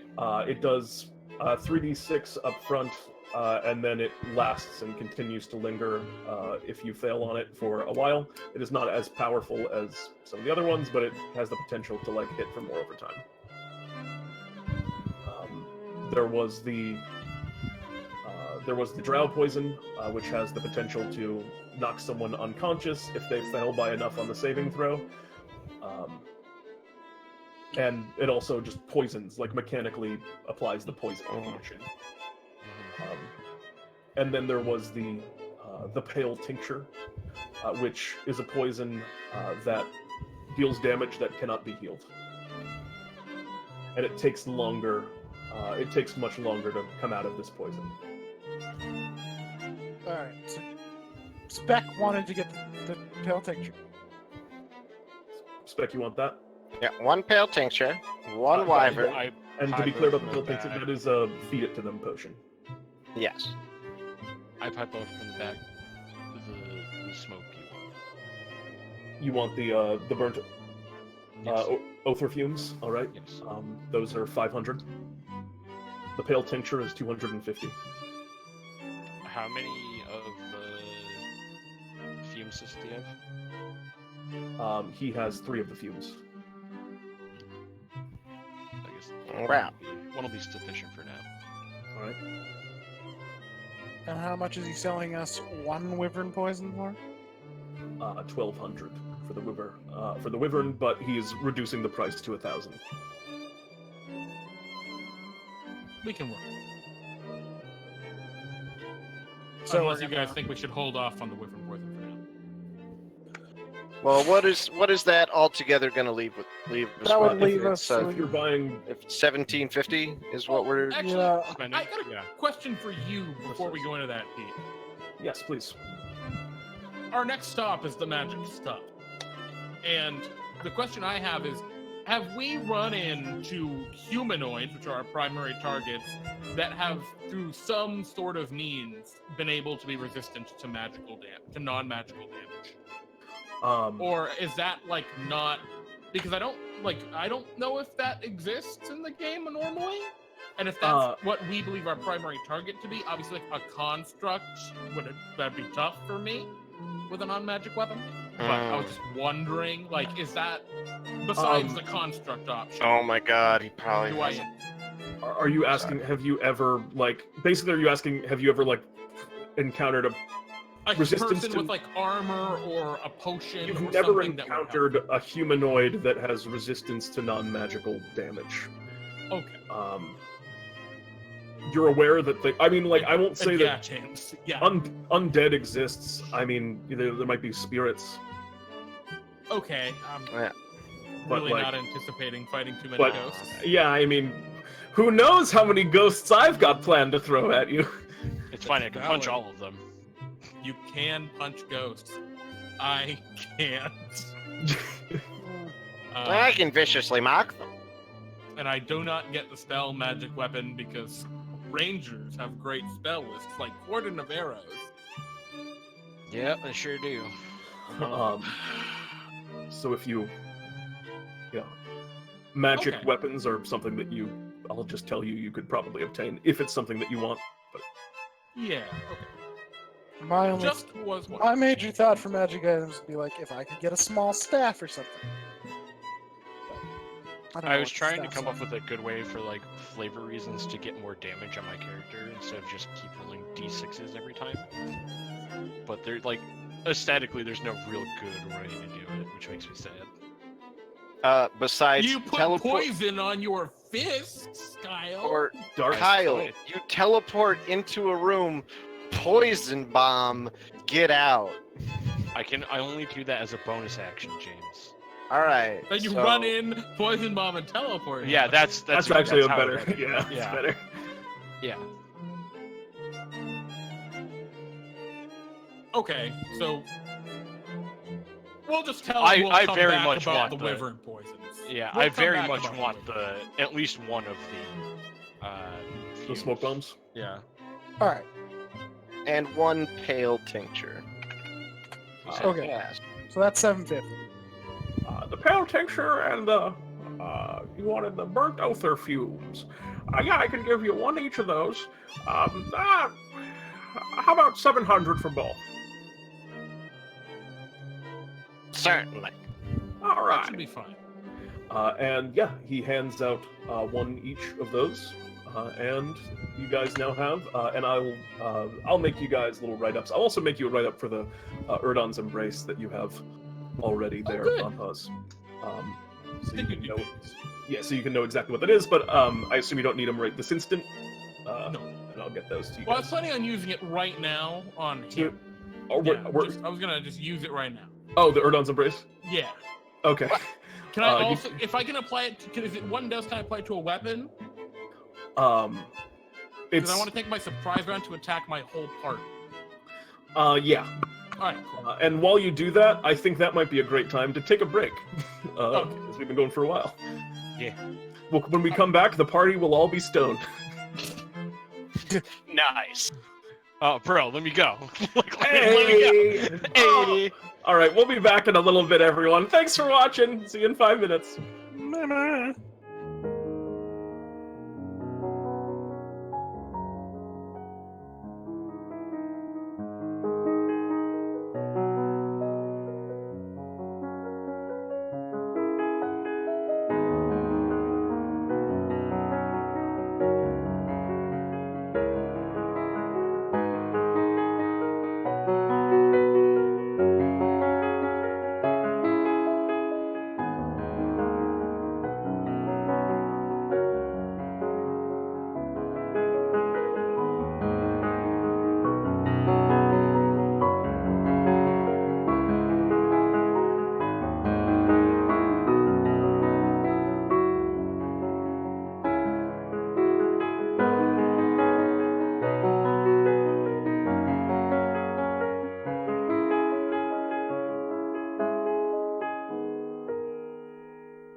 Welcome back, everybody.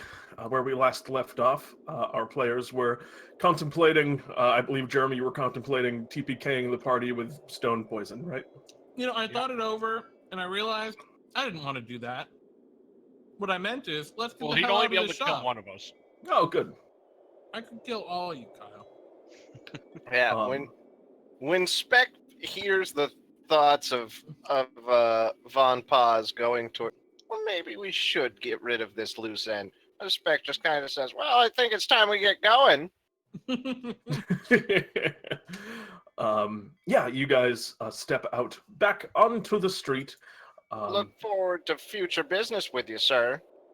Nice meeting you all, and you need any poisons, any chemicals, just go ahead and you ask Graf.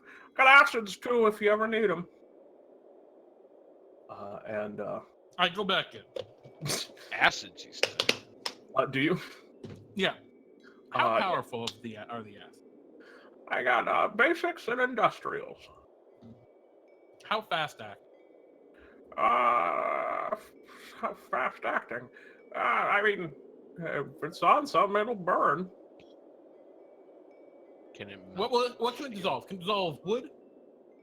Iron? I could dissolve woods and metals. The problem I have with it, I only have a few of them.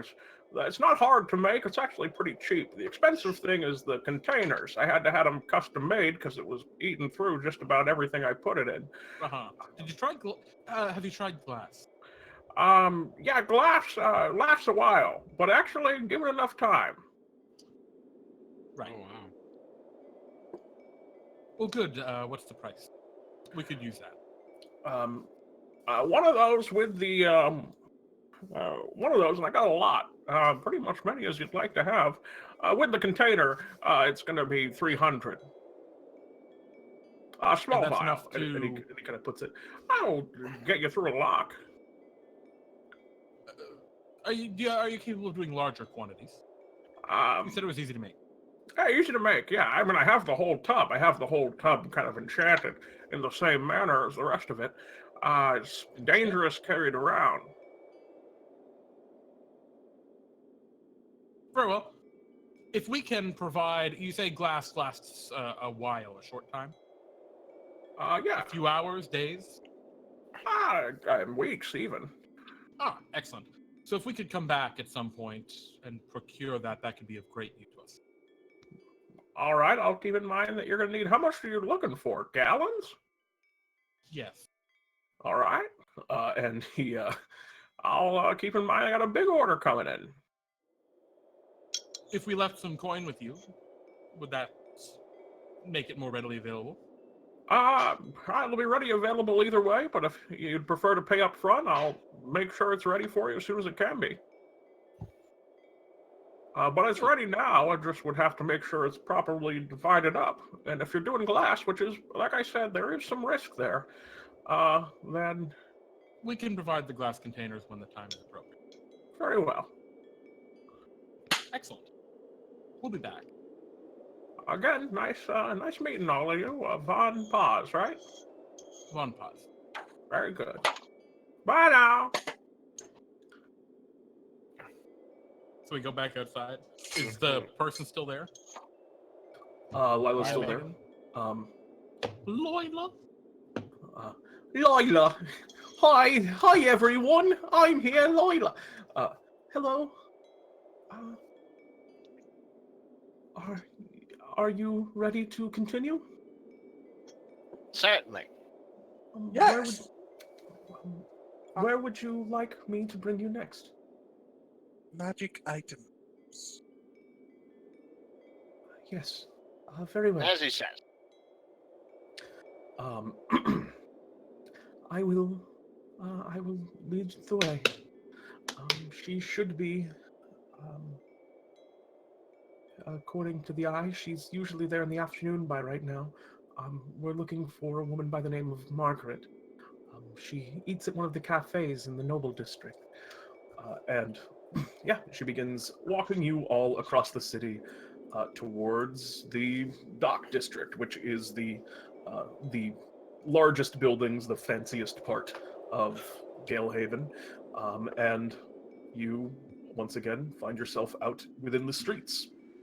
And where she eventually leads you is a cafe. What were you about to say, Crickets? Are we seeing many animals, like horses or anything like that? There's not a lot of there are not a lot of horses in the city, none. But beasts of burden and animals are few and far between, largely because up above and through the main kind of galeway, there are the couriers that go on those little gliders and kind of chutes that jump down from the top of the city and move things quickly. And also for public transportation, as this is one of probably the first cities you've been to that has public transportation of any kind, other than, small coaches and things. There are these large kind of elevated rails upon which there are these sailing ships that catch the wind and move forward and back along them, like wind-powered trains, but shaped more and styled more after boats. Plus, the Periton is an incredibly adept predator. It's hunted everything else to extinction. Yeah, not a lot of small birds. Lila, do you know anything about what Duchess's or their private sail ship looks like on the tram? I do not. Well, I believe the line is that one, though. I haven't ever seen it go back and forth, as it's used fairly rarely. But it's the top line. And high up above, because there's a main, there's kind of a main line that the larger ones go through that houses, the largest number of passengers, and there's a couple of side ones that where the rails kind of curve off and get a little bit, for the most part, it's this main opening, this wind tunnel that moves through the center of the city that has the power to push and propel these things forward. But there's a couple of quick paths that move off to the side for smaller lines. But high up above most of them, you can see a much smaller line that looks like it's designed for significantly smaller ships to be moved above and across it. And from what you've kind of gathered, it was a line there basically to test out ships, and for when these were first being done and put together. It was tested by the Smittens, who were largely responsible for installing the railways into the Galeway, and then they continue to use it as essentially a private line at this point, and to test anything new that they're going to put out before they do. I'm making note to keep a man on the watch. Oh, and that's the top line? That's the top line, the highest up. Okay. I go up to Von Paz and just sort of look up at the line and make a hiss, like a sound. Von smiles. Precisely, Crickets. Precisely, Crickets. One thing also to note about the High Line is it's one of the ones that runs off kind of to the side. It moves along it for a distance, but also more than any other line, it kind of moves across the Galeway, with the majority of it being right in the Galeway, but it's starting and ending on either side. But yeah, so you guys continue, and you are led eventually to a cafe, and she kind of points out, I haven't seen her before, but I believe that is Margaret there. And you see sitting at a table someone who is definitely distinctive looking. You can imagine how this would be someone that you would pick out of a crowd. She's dressed in some of the latest fashions of the nobility. She's wearing a very bright kind of blue with kind of black polka dots throughout it. Kind of a sweater to kind of block out the wind. She has a very nice kind of veil over her head, and an elaborate hat that kind of twists up and turns. She's wearing, like I said, the latest fashions of the nobility, and she sits there right now kind of smoking from a long pipe, a very long, thin pipe, and reading a book at a cafe. There's kind of a piping hot cup of what looks like tea or coffee sitting in front of her as she's just sitting in the open. I have never met her before, but she is as the Lady I has described. The nobility, we discussed they leave a place open at feasts for Indeed. the hand. Do they do that? Have they become so flippant that they leave a place open for the hand and just in their daily dining activities? You don't know, I suppose. Is there an empty seat at the table? It's a very big table, and she's the only one sitting at it.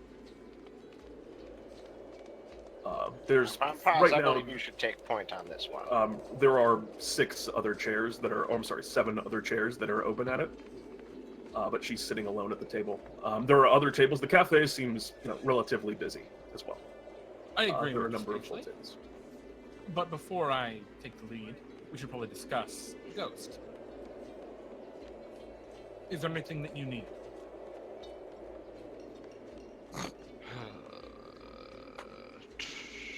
Well. Oh, actually, Pete, I wanted to. Fuck, I forgot to talk to you about this during the week.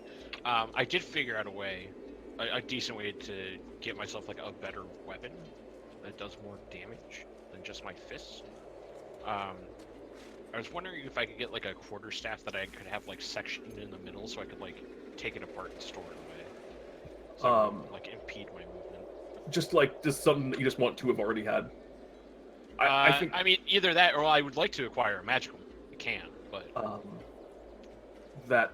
I mean, you'll have to talk about that. All right, but in terms of something that you already have, I think it's reasonable for you to have built a quarterstaff that has like a simple, like screw not like you built it yourself, but in the time that you've been an assassin, I think if you wanted one that could be easily like folded up, that the church would absolutely accommodate you in that. Sure. So yeah, you can have that. All right then. Basically, like assembling and disassembling your gun, John Wick. Yes, exactly. And I take a moment when Von Paz asks me that question.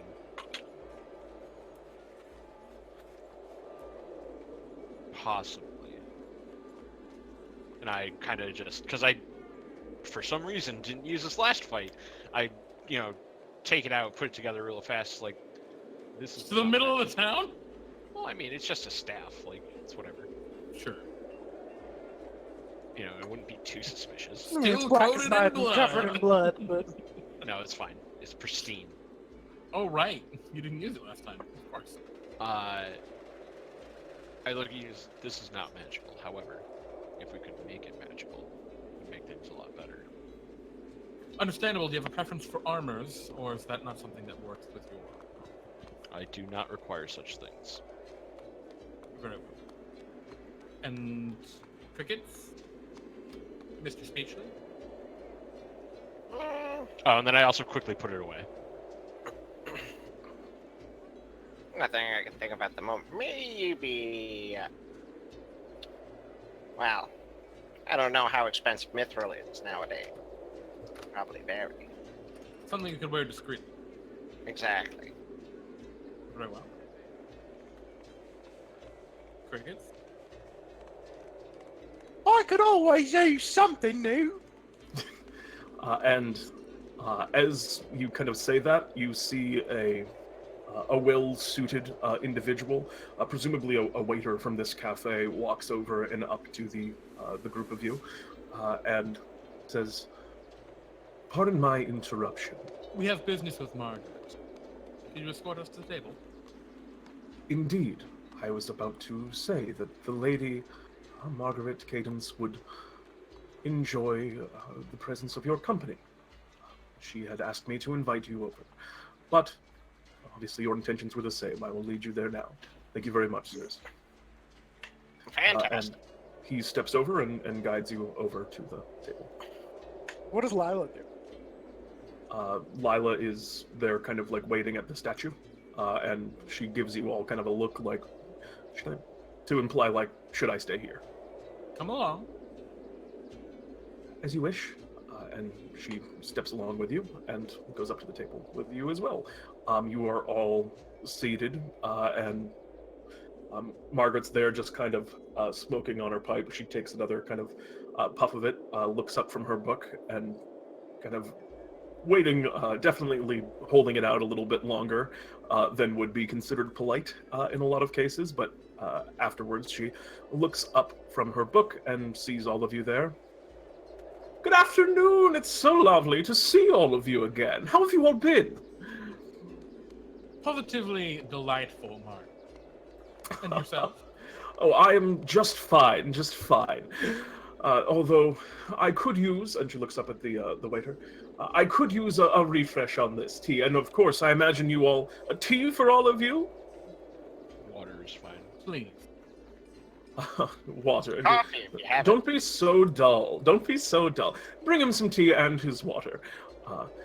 I just stare at her, just blank expression, just... God damn it. And the waiter says, Dull, my one personality. Just kidding. I look at the waiter and I say, tea, 3 sugars. Right away, sirs, madam. And yeah, he steps away, and she says, so, to what do I owe the unexpected visit? We're in town, meeting with a friend, and we were told that maybe you had something new going on, something exciting you wanted to share. Oh yes, well, there's always, I always have something new going on, you know me. But yes, we have a number of projects. Business has been very good lately. If you're looking to get in on the ground floor, well, I mean, perhaps we could retreat to some more private environs. And she's speaking to you right now in Thieves' Cant. And what you hear is, if you're here to discuss business, then we'll finish our food and retreat to my quarters. And I think what I think Vaughn responds something along the lines of, "Oh, there's no rush, but yeah, but I would love to join you later," which probably equates to let's finish. Let's have some food we haven't eaten all day or something like that, and then talk business. Indeed. I mean, we shouldn't spoil our appetites. Talk of business always tends to. I prefer to, eat in relative silences. I always find it rather unpleasant when people speak and food's getting all out of their mouth and all over the place. You know how it goes. And she seems to be asking you to, before anything can continue, she does need you to provide some identification of yourself and who you are. Mm-hmm. Do we have a pin or something? You. I would assume it'd be like a tattoo. I will let you guys decide that for yourselves. Do you guys have a uniform form of identification? Because symbols do link you and make you more real, but also it's useful at times like this. Well, I imagine the hand doesn't have a something physical that they carry on them typically. But I think what Crickets would do is takes out his chalkboard, places his hand down, and outlines it, and just passes it over to her. She kind of looks down at it and takes the chalkboard. She goes, "Oh, what a curious little thing. You're able to just draw so easily. I've never seen one so small before." What a delight. As if to say, and you hear her responding in time to you, Von Paz, acceptable. And she hands it back over to you, Crickets. I imagine that the waiter is coming back over. Yeah, the waiter returns with your tea. Yes, could we also get, I would love some caviar. Fresh, please. And some cakes. He likes the bones with the marrow still in it. That's what I say, looking at the waiter. God. It must come with meat that is acceptable. Oh, don't mind the little guy here. It's just he always repeats something he's heard before. All right. Well, if you're looking for fruit. meat, I can have it, and fruit. Yes, for you, of course. And caviar, you said. Yes, the sturgeons are in season. Am I correct? You are. Very keen palate, it sounds. I'll be sure to have that back to you right away. And he steps off, he places your tea. Well, he doesn't place your tea down. His assistant places your tea down. And then he steps back off into the restaurant and cafe. She just kind of, goes back to sipping her tea. But for now, as I said, discussion of business side. Just tell me, how have you been? How have you been enjoying your time in the city so far? And she now just seems to be speaking. She's no longer talking to you in Thieves' Cant and just trying to just make some mundane conversation until the food's done. Is there anything that you talk about at this time? Oh yeah, please. Oh, no. Actually, if we don't have to roleplay now, I want to roleplay now. Yeah. Yeah, Vaughn makes polite small talk. So that no one else has to, if they don't want to. Yeah. She's talking, she has a copy of the, she has a copy of the Galehaven Gazette folded up at her side that you see, and she talks a little bit, about the death of Melissimo and what's going on in the city, and you finish your meal. What is going on? Does she know how people are reacting? She doesn't know too much about the immediate. She doesn't seem to know too much about the immediate implications and ramifications of it. But she does have a lot to speculate on the subject of. And she speaks it kind of. She speaks it in kind of hushed tones, but she talks about how a lot of the nobility around here are going to be heavily in need of workers. As she seems to have known Melissimo's trade, but she doesn't know much about who specifically that she brings up. Mm-hmm. Okay. Yeah. I got nothing else. Yeah, and she eventually you finish your meal, and she do you all care to take a stroll with me? I'm heading back to my place right now. If you'd like, you're welcome to stay a while. At least for the afternoon. We do have other business, but yes, it'd be nice. Yes, you have to see the view. It's stunning, and it's something. She goes and leads you to one of the higher rise here along the dock district. You can hear the waves crashing in the distance as you're getting closer, with how kind of close up she is, and she moves you up a number of stairs, and she's on a higher floor. She walks up them with confidence. All of you are fairly fit, but it is also a lot of stairs, and you eventually arrive on the 8th floor of this building, very tall, and she kind of opens you into what appears to be an apartment. It looks like she owns pretty much this whole floor, and walks you into her home, and she says, "All right, darlings, please make yourself comfortable. We'll get down to business in a moment. I am going to pour myself a drink, if you don't mind." And she goes over and pours this time what looks like, not tea, but a very fine, it looks like a very fine scotch that she's drinking, and pours a couple of extra glasses for anyone that is interested, and puts them on the table, offering one to each of you. Speck Spagely will have a glass. I mean, Vaughn, of course. Crickets takes one. So, I don't. everyone but Ghost.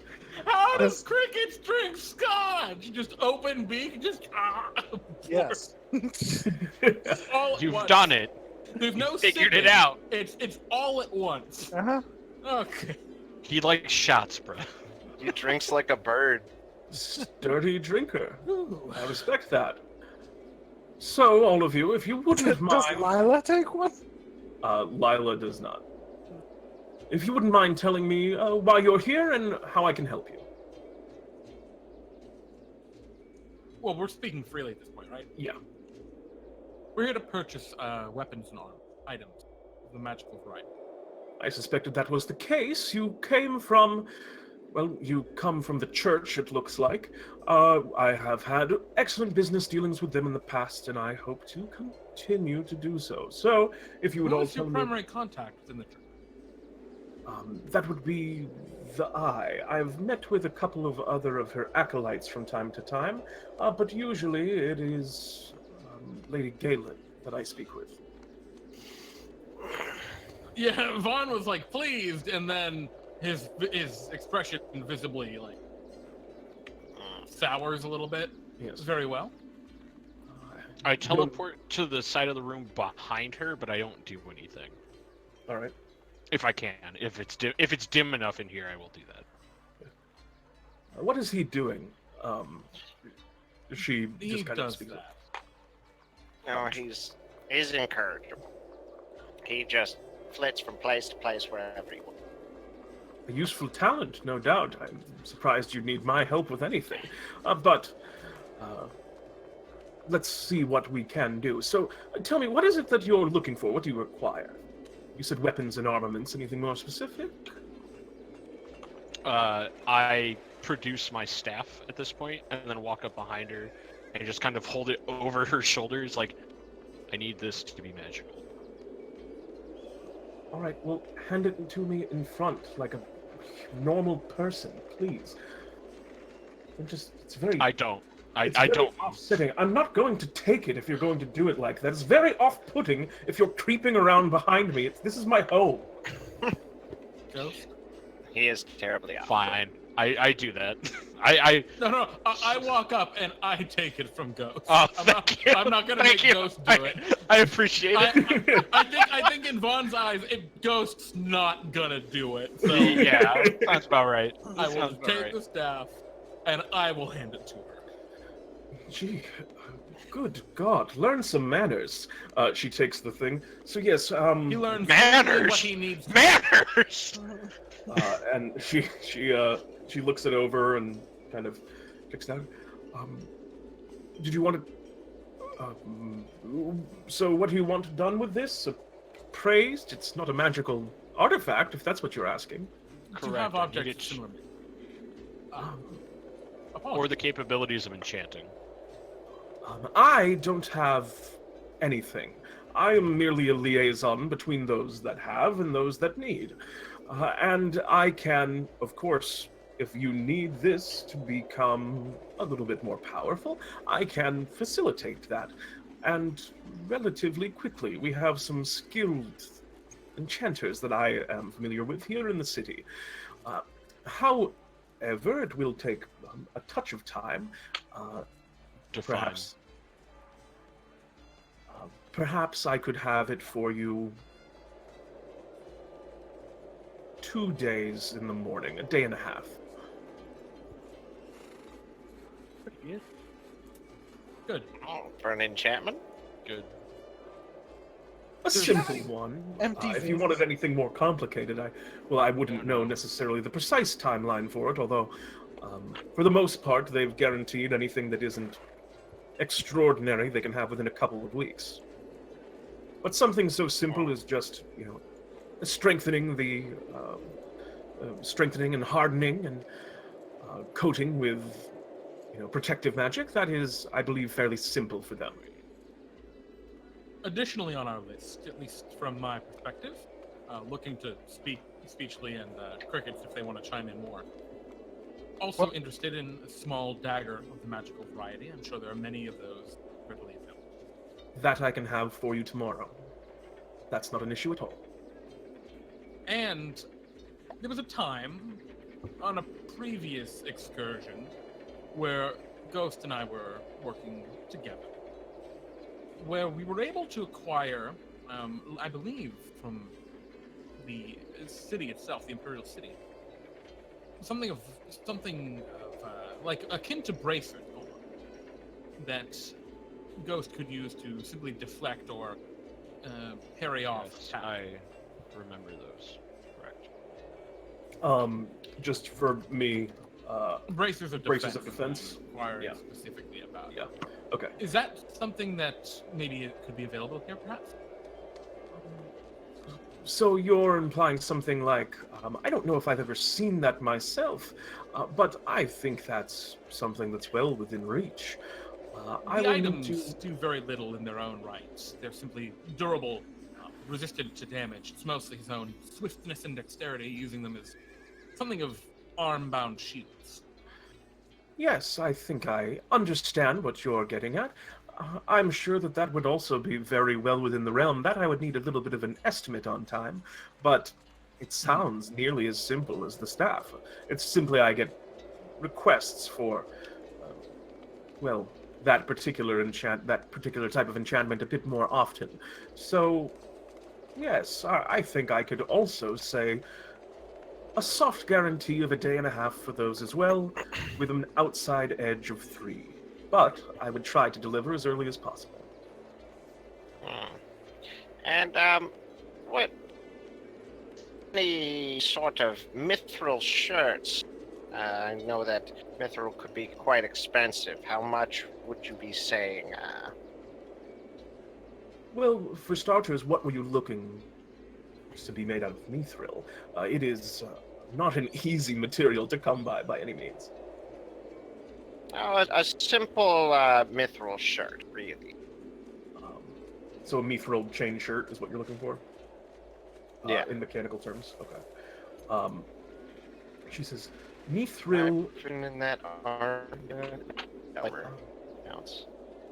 Mithril is of an elegant design, but there are smiths within the city capable of working with it, and your build is relatively normal, so things that are already made should be able to fit you.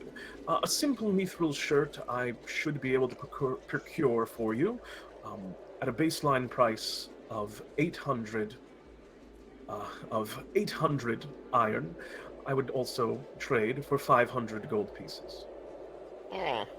That is, of course, including my brokerage fee. Certainly.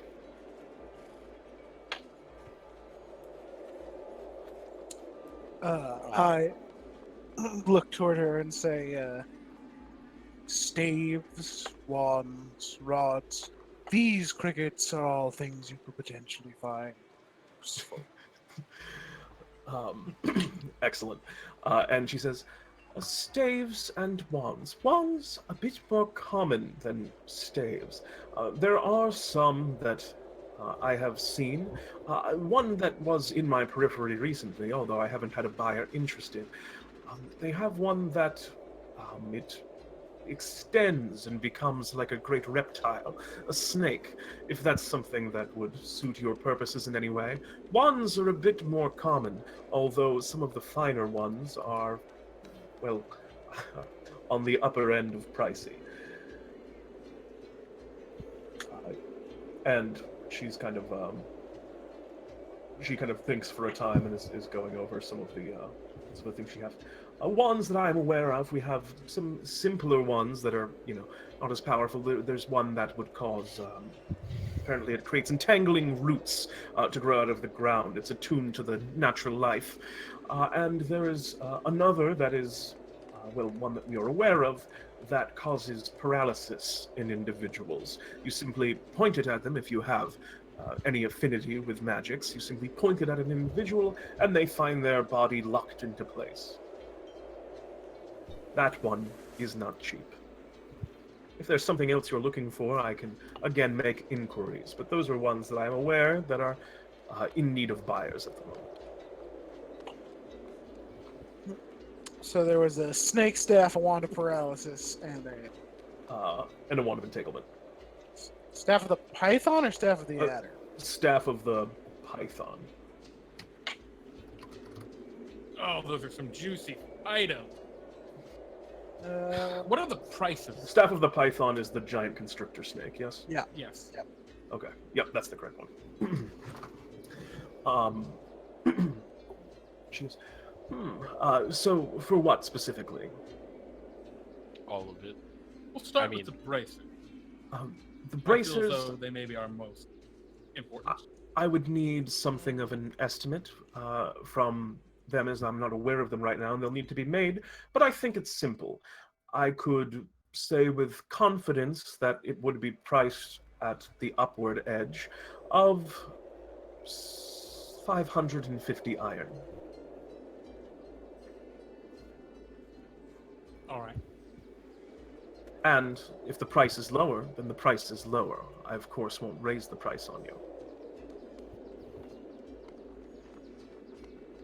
And crickets? Did any of those appeal to you? And if you have something else that you're interested in, she can look into it. But those are the ones. How much for my enchantment? Yeah, find out. Yeah, let's just speak freely. Okay, actually. yeah. Yeah, let's cut the RP. This is gonna get tedious. Yeah. Yeah. before we What go are our too- prices here? We're doing money. All right. So hold on. The defense bracers I mean, are we're all on the same page. Bracers are defense top priority. perhaps. Maybe. Sure. So good. They are Bracer very defense for who? For you. For you. Oh. Your AC is Dummy. raised by 2. It's so good. Yeah. Pretty good. That's That pretty is solid, Kyle, really actually. that was Also- my. If you go in like that, you won't get maimed. Yeah. Hopefully, it would raise it to an die 18. like That's pretty good. yeah. Yeah. Very It is- good. it It'd is very actually good. be our tank. Yeah, I In a would. sense. You know, like what I'm supposed to be? I mean, Dodge tank. that's also why I want a mithril chain shirt, is just Oh, in I'm case. useless. Can you wear a chain shirt? I Everyone have can wear a mithril proficiency chain. in light armor. As long as it counts as light armor, I can wear it. It is medium armor, but we can get you a mithril. Well, it doesn't matter if it's mithril and you can. Oh, wear is whatever mithril the fuck counted? you Yeah, as- mithril, I think, has the property of being want. light. Mithril is. It's not that. It's that like it you don't ignores have- the requirements. Yeah, it ignores requirements, I did not know that about mithril. or like doesn't impede. I thought it was. I thought it was still just like a light version of whatever, of whatever it is that it was. Basically, Oh, actually, thinking this it's is what it completely looks silent. like. Yeah. I'm not sure Yeah. how that would affect it if you weren't proficient in mithril armor. So I think you would have to be proficient in whatever the armor thing that you're getting is to wear it. So like if you're getting a chain shirt, you have to be able to wear Elven like, chain is mithril. You gain +1 bonus to AC while you wear this armor. You're considered proficient with this armor, even if you lack proficiency in. Okay, so you're referring to specifically a thing called Elven chain. That's Elven chain, but that. Okay, so not like mithril chain shirt. Okay, so I get what you're So saying. Elven chain would be pretty expensive. So. Indeed. But now I know what you're going after. Instead of just mithril, it's like a specific type of mithril. Mhm. Yeah. So the stave you said was 800. The stave would be. Wait, which one? Hit to enchant his staff? Yeah. That would not be 800. Oh, okay. That'd be The, like 500, right? yeah, Okay. that would be 500. The wands, the wand of paralysis would be, that would be 1600. The wand of entangling, that would be 600. Yeah, I have no interest in that one because I already have that spell. Fair enough. I ain't doing a lot. The staff of the python would be 700. The only thing on my radar otherwise is the what is it called? The staff of the woodlands, I think, because that's like the And that's just the- any magic dagger, not an enchantment, but just any dagger that's already magic. Yeah. That would be 350. Okay. Okay. And that's that's just a simple. And did you have a price on the elven chain? The price on the elven chain would be on the upper end. That would be about 1100. Well, you see, if I'm reading this, Elven Chain is AC 13 plus deck max. Yeah, it's 13 plus dex plus 1. Yeah, Because all the right. plus 1 So is you'd three. have a Yeah. you'd have a 16 Yeah, but I already have a 16 with just studded. leather. Oh, So, Okay then. because There I you have an go. 18. You could ask for your studded So- leather to be enchanted. Yeah, the thing Yeah, is, to elven make it a plus chain you one. can wear under stuff because it's That's true. right because it's mithril. Yep. Oh no, Yeah. it doesn't. It's not mithril. it's specifically different? I would rule it as such if you wanted to buy it, because I think that's cool, but it wouldn't give you as much AC, so I assume you're not doing that anyway. Well, yeah, the only other thing that I have an interest in is the Staff of the Woodlands. was that on the list? No, it was not. She said if she you could look look into a thing. Yeah, that's the thing I would look at. Okay. Okay. Well, the stuff that we had on the list, right? Paralysis. Did you want paralysis? That'd be pretty good.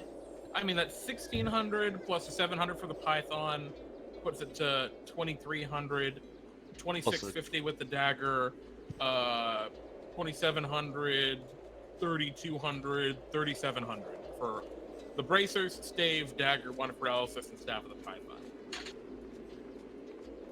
I mean, that's not bad. That sounds like really good. And this lady also seemed like she took gold. Yeah, she said she'd take gold for part of she'd it. take gold and she'd give you basically more money for... Gold counts for more money with her. Okay. You can think of a gold as... just to make it simple, I'll say that a gold is 2 iron. In her mind. Okay, so we effectively have 5,900 to play with her. With her. Yeah. Yeah. 5,950 actually. I mean, yeah, Staff of the Woodlands is definitely something I'd want looked into. Because that's the Druid item. I can inquire about it. It seems fairly complicated. Sorry. That's I was going to say, Crowley, the concern I have, so if you were going with the Woodlands, would you not get the paralysis? I might not get the Python. Really? Wow, okay. I would either not. I would not get one of them. I don't know. Because the problem of having the thing about the Python is it acts on its own, right? Oh, does it? Okay. I think. I mean, I'm not positive. Let me read the one. I assume I'll take an read action you or a the bonus staff action of the to Python. command You it. can use an action to speak the staff's command word and throw the staff on the ground within 10 feet of you. The staff becomes a giant constrictor snake under your control and acts on its own initiative count. By using a bonus action to speak the command word again, you return the staff to its normal form. Once on your turn, you can mentally command the snake. You decide what action it takes and where it moves during its next turn, or you can issue it a general command such as to attack or guard. And if it's reduced to 0, then it returns to its staff form, and then the staff shatters. That's pretty fucking good. Yeah, just a As long as we don't, as long as it doesn't die. Even if it does, like, you use it once in a really important situation, pretty good. I thought I was thinking, like, it's a magic item that you can use while using your other magic items is the key. Right. Well, you can do the same with water paralysis. Kind of. Well, sort of. If you take an action on your turn, right? Yeah. Then you can only use the wand of paralysis or like the yeah, but staff. paralysis. It also gives us more but damage like, on if the you board. if you have the paralysis and the I get woodlands, what you mean. Yeah, an action you can only use one. Or this, as long as the action at the beginning, you've got it all throughout the fight. Mm. Just as a thought. I don't know anything about the staff of the wood. Yeah, I have no idea what that is. With regards to the Staff of the Woodlands, the thing that she says about it is, it sounds, what you're asking is fairly complicated. I assume that you, like, iterate it with chalk rather than trying to explain 100%. What you want, yeah. I wanted to do these things! That is an intricate enchantment. Almost sounds more divine than something that our artificers would be able to whip up immediately. I'm sure they could get there, but the minimum, I would say, is 4 days, and it's quite possible that it would take longer. I would have an answer at least I would have an answer at least for you when you return to pick things up tomorrow. I'm reading the Staff of the Wood. Well, regardless, pretty good. We're absolutely in on the bracers, the stave, and the dagger. Yeah. And we'll see Fair what you minimum. can come up with for the... And probably the Python. It's so good.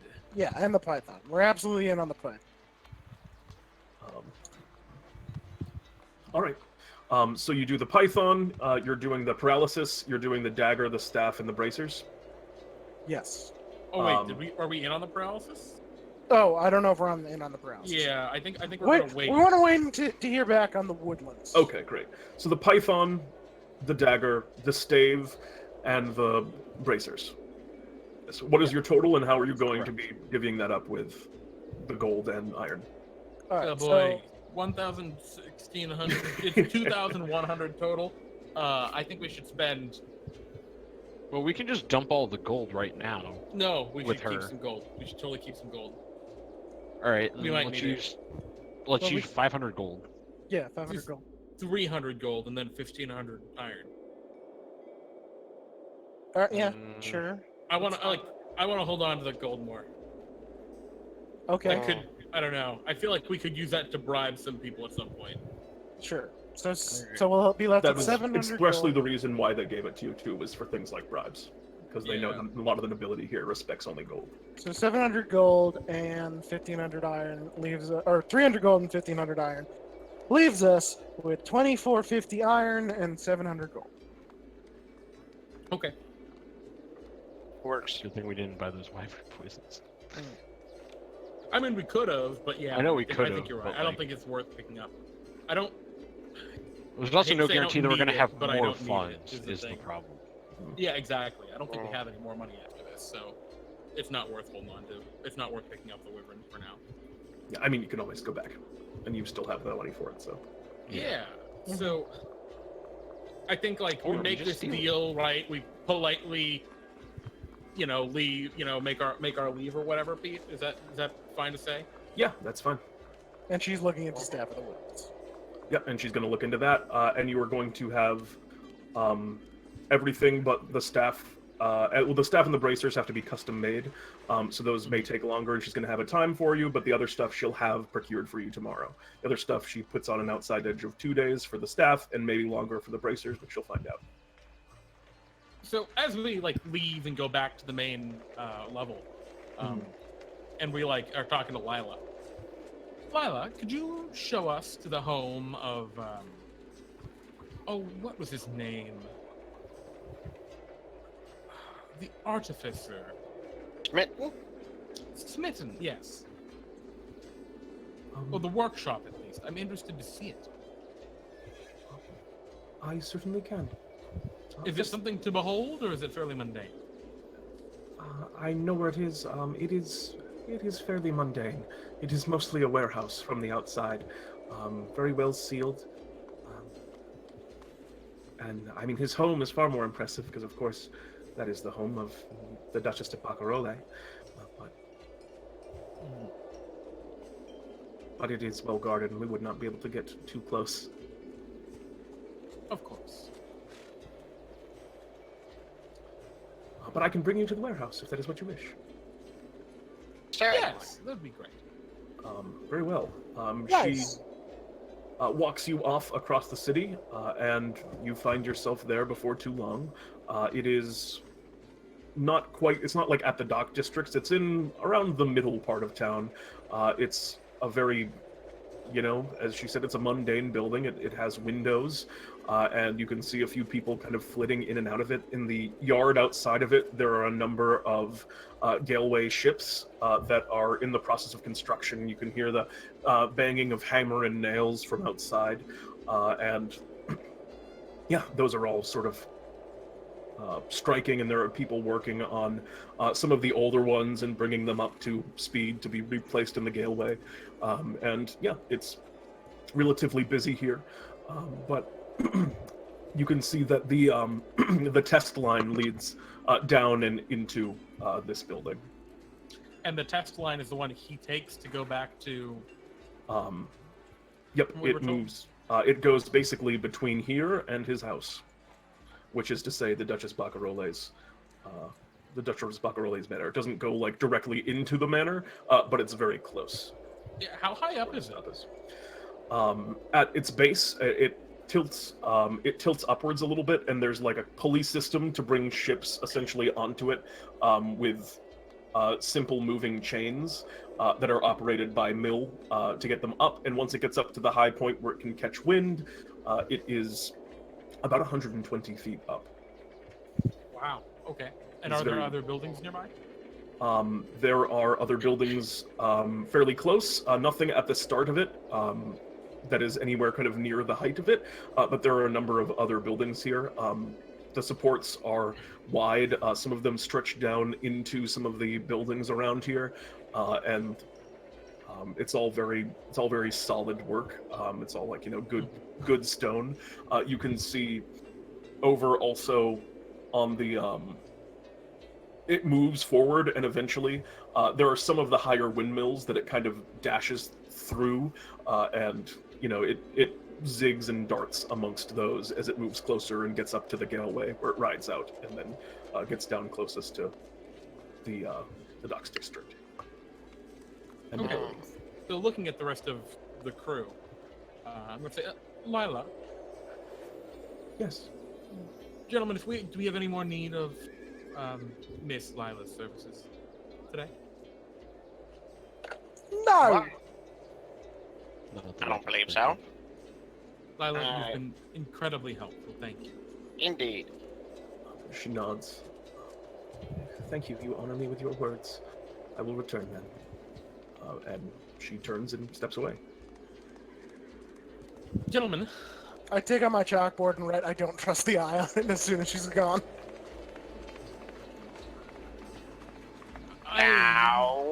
As you like do that, I I'm give gonna you quickly. the strongest stare. I'm gonna put my hand on the chalkboard and just smudge the shit out of your words, as quick as I can. As you're like, I don't trust, and just sneer. And Vaughn will That's look fair. at Crickets. Well, Crickets, I understand what you're saying. Perhaps we may want to discuss our plans moving forward in a bit more of a discreet manner. Eyeing Speck.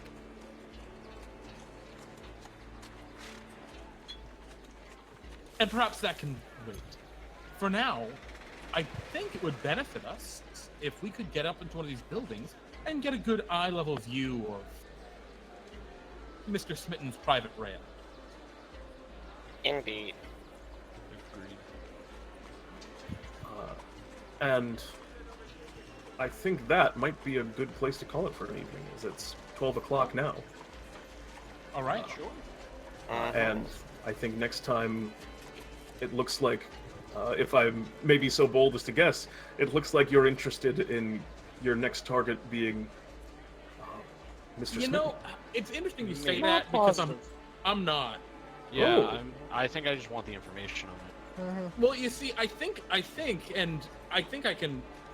say this now so that Pete, maybe you can start planning for it, and dudes, you can let me know what you think. I think what our plan wants to be, right, is we've already lit the fuse a little bit here. I think we want to orchestrate a grand thing to just happen pretty much in a back-to-back deal, right?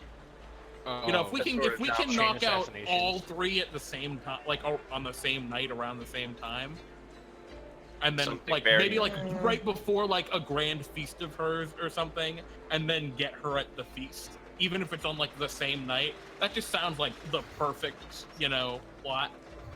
All right, see, here's what I'm thinking, right? I don't know. Is that Oh, you don't like me. So with a no. Cool. I don't hate Kyle's that. in.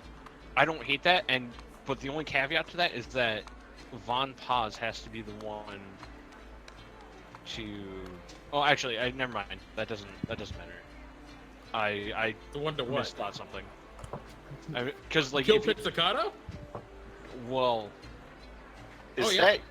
Yeah. I thought that went without saying. That wasn't what I was getting at. Oh, okay. Is if we were going to also try and take her out the same day, you would have to go to the her banquet and just sit in that one chair that's left open for the hand. Oh, just. All right, yeah, that sounds pretty rad. There's some really cool stuff there. I am excited. Also, I think some of this planning. Also, when it gets so dark. Kyle, you Ouch. waited too long. Callbacks are funny. Callbacks are funny. So Yep. bright in here. I wear my What? sunglasses. Anyway, I think I would also like to hear some of this planning in character next time, because I think you guys Yeah. orchestrating this is going to be a lot of fun as well, Yeah. coming up with the actual logistics of it. But I see you guys starting to put the pieces together on these people. Crowley, we're on the Alright. same page with So- the acid. So Yeah. just What quick was the quick idea recap at the end? of Just to make sure. We'll talk about it next week. Yeah, indeed. So let's stop there, and thank you guys so much for playing. This is fun. I'm really excited. Whereas I expected this would be a little bit of a calmer week, but the calm before. What things calm absolutely before? pop up. The name, it's in the name right there, folks. Thank you guys again for playing, and thank you to all you guys out there for watching us. It was a lot of fun, and I appreciate you guys hanging out and watching us play some D&D and hanging out in chat. It's really cool. Yeah, thanks for running, Pete. Yeah, Yeah, no thanks for problem. running, Pete. Of course. Pete, do you Oh, want I'm to flaunt excited. any of our other content we do throughout the week? Jeremy, would you? No. Yeah, I'll do it. So we have all sorts of Dungeons & Dragons related content here on the channel throughout the week. On Wednesdays, we do a show called DnDTime Brews, where Pete and I homebrew cool magic items, race options, or other, content for 5th edition Dungeons & Dragons. This week, we're going to be continuing our series on homebrew magic items for Halloween, where our players submit cool thematic magic items for the Halloween season. I mean, it can be any time in the fall, really, but, we can make it spooky, or it can be pumpkin spiced, I don't know, tacos. I don't know what the hell we're going to make, but we can make some cool magic items. It's going to be a lot of fun. And those items will show up at some point in D&D time. At least that's the hope. So, yeah, come stop by for that on Wednesday. On Friday, and again, our times are 6 p.m. Pacific and 9 p.m. Eastern. On Friday, we're doing Pete and Jeremy's D&D time. We do it every Friday, so if you didn't know that, well, you know it now. It's 3 short one-shot adventures featuring our viewers. It's going to be really, really exciting. This is a miniature event. We do these sporadically throughout the year, but a mini event for our Friday the 13th. Friday the 13th. It'll be very fun, and I'm excited. It's going to be good. Me too. And of course, next Sunday, jump on back in for more D&D Time Tales. But we're going to continue this and begin the grand scheme. Or just the scheming. Or maybe it's just the regular scheme. Maybe we'll murder someone. I don't know. I mean, this We is killed- probably I the killed biggest. no one this session. You There and were I no both kills killed this no one this You've got to this make sure you True. kill a lot of people next time. That's absolutely Yeah. true. We'll just murder someone in their apartment on the top floor, and that'll just be, that'll just be what we'll do. We'll just stuff their body under a bed. They'll be there for a time. Anyway. And very good. That's that. Is that good? Crowley, Kyle, James, do you have anything you'd like to say or add to the end here? No, I've already given my Fred's Franks spiel. Check out fredsfranks.com. Check us out at Facebook, Twitter, all that stuff. We post every day when we're open. The best hot dog in Massachusetts, according to the Reader's Digest, and anyone else who you ever ask who's eating there. 5 stars on Yelp, stars on Facebook. Yeah, just check it out. Very Fred's good. Franks. There it is, Fred's folks. Franks. Crowley? It's a bit dark in here. Kyle? Hire Marvelo. Nice. Hashtag hire Hire Marvelo. Marvelo. On the subject of That's a callbacks. callback. Yeah. And Call so I extra guess that's gonna do it for us. Thank you all very much for watching D&D Time Tales tonight. He's Pete. He's Pete. He's Pete. Pete. And I'm Pete, and this is D&D Time Tales. Thanks, everyone. Good night.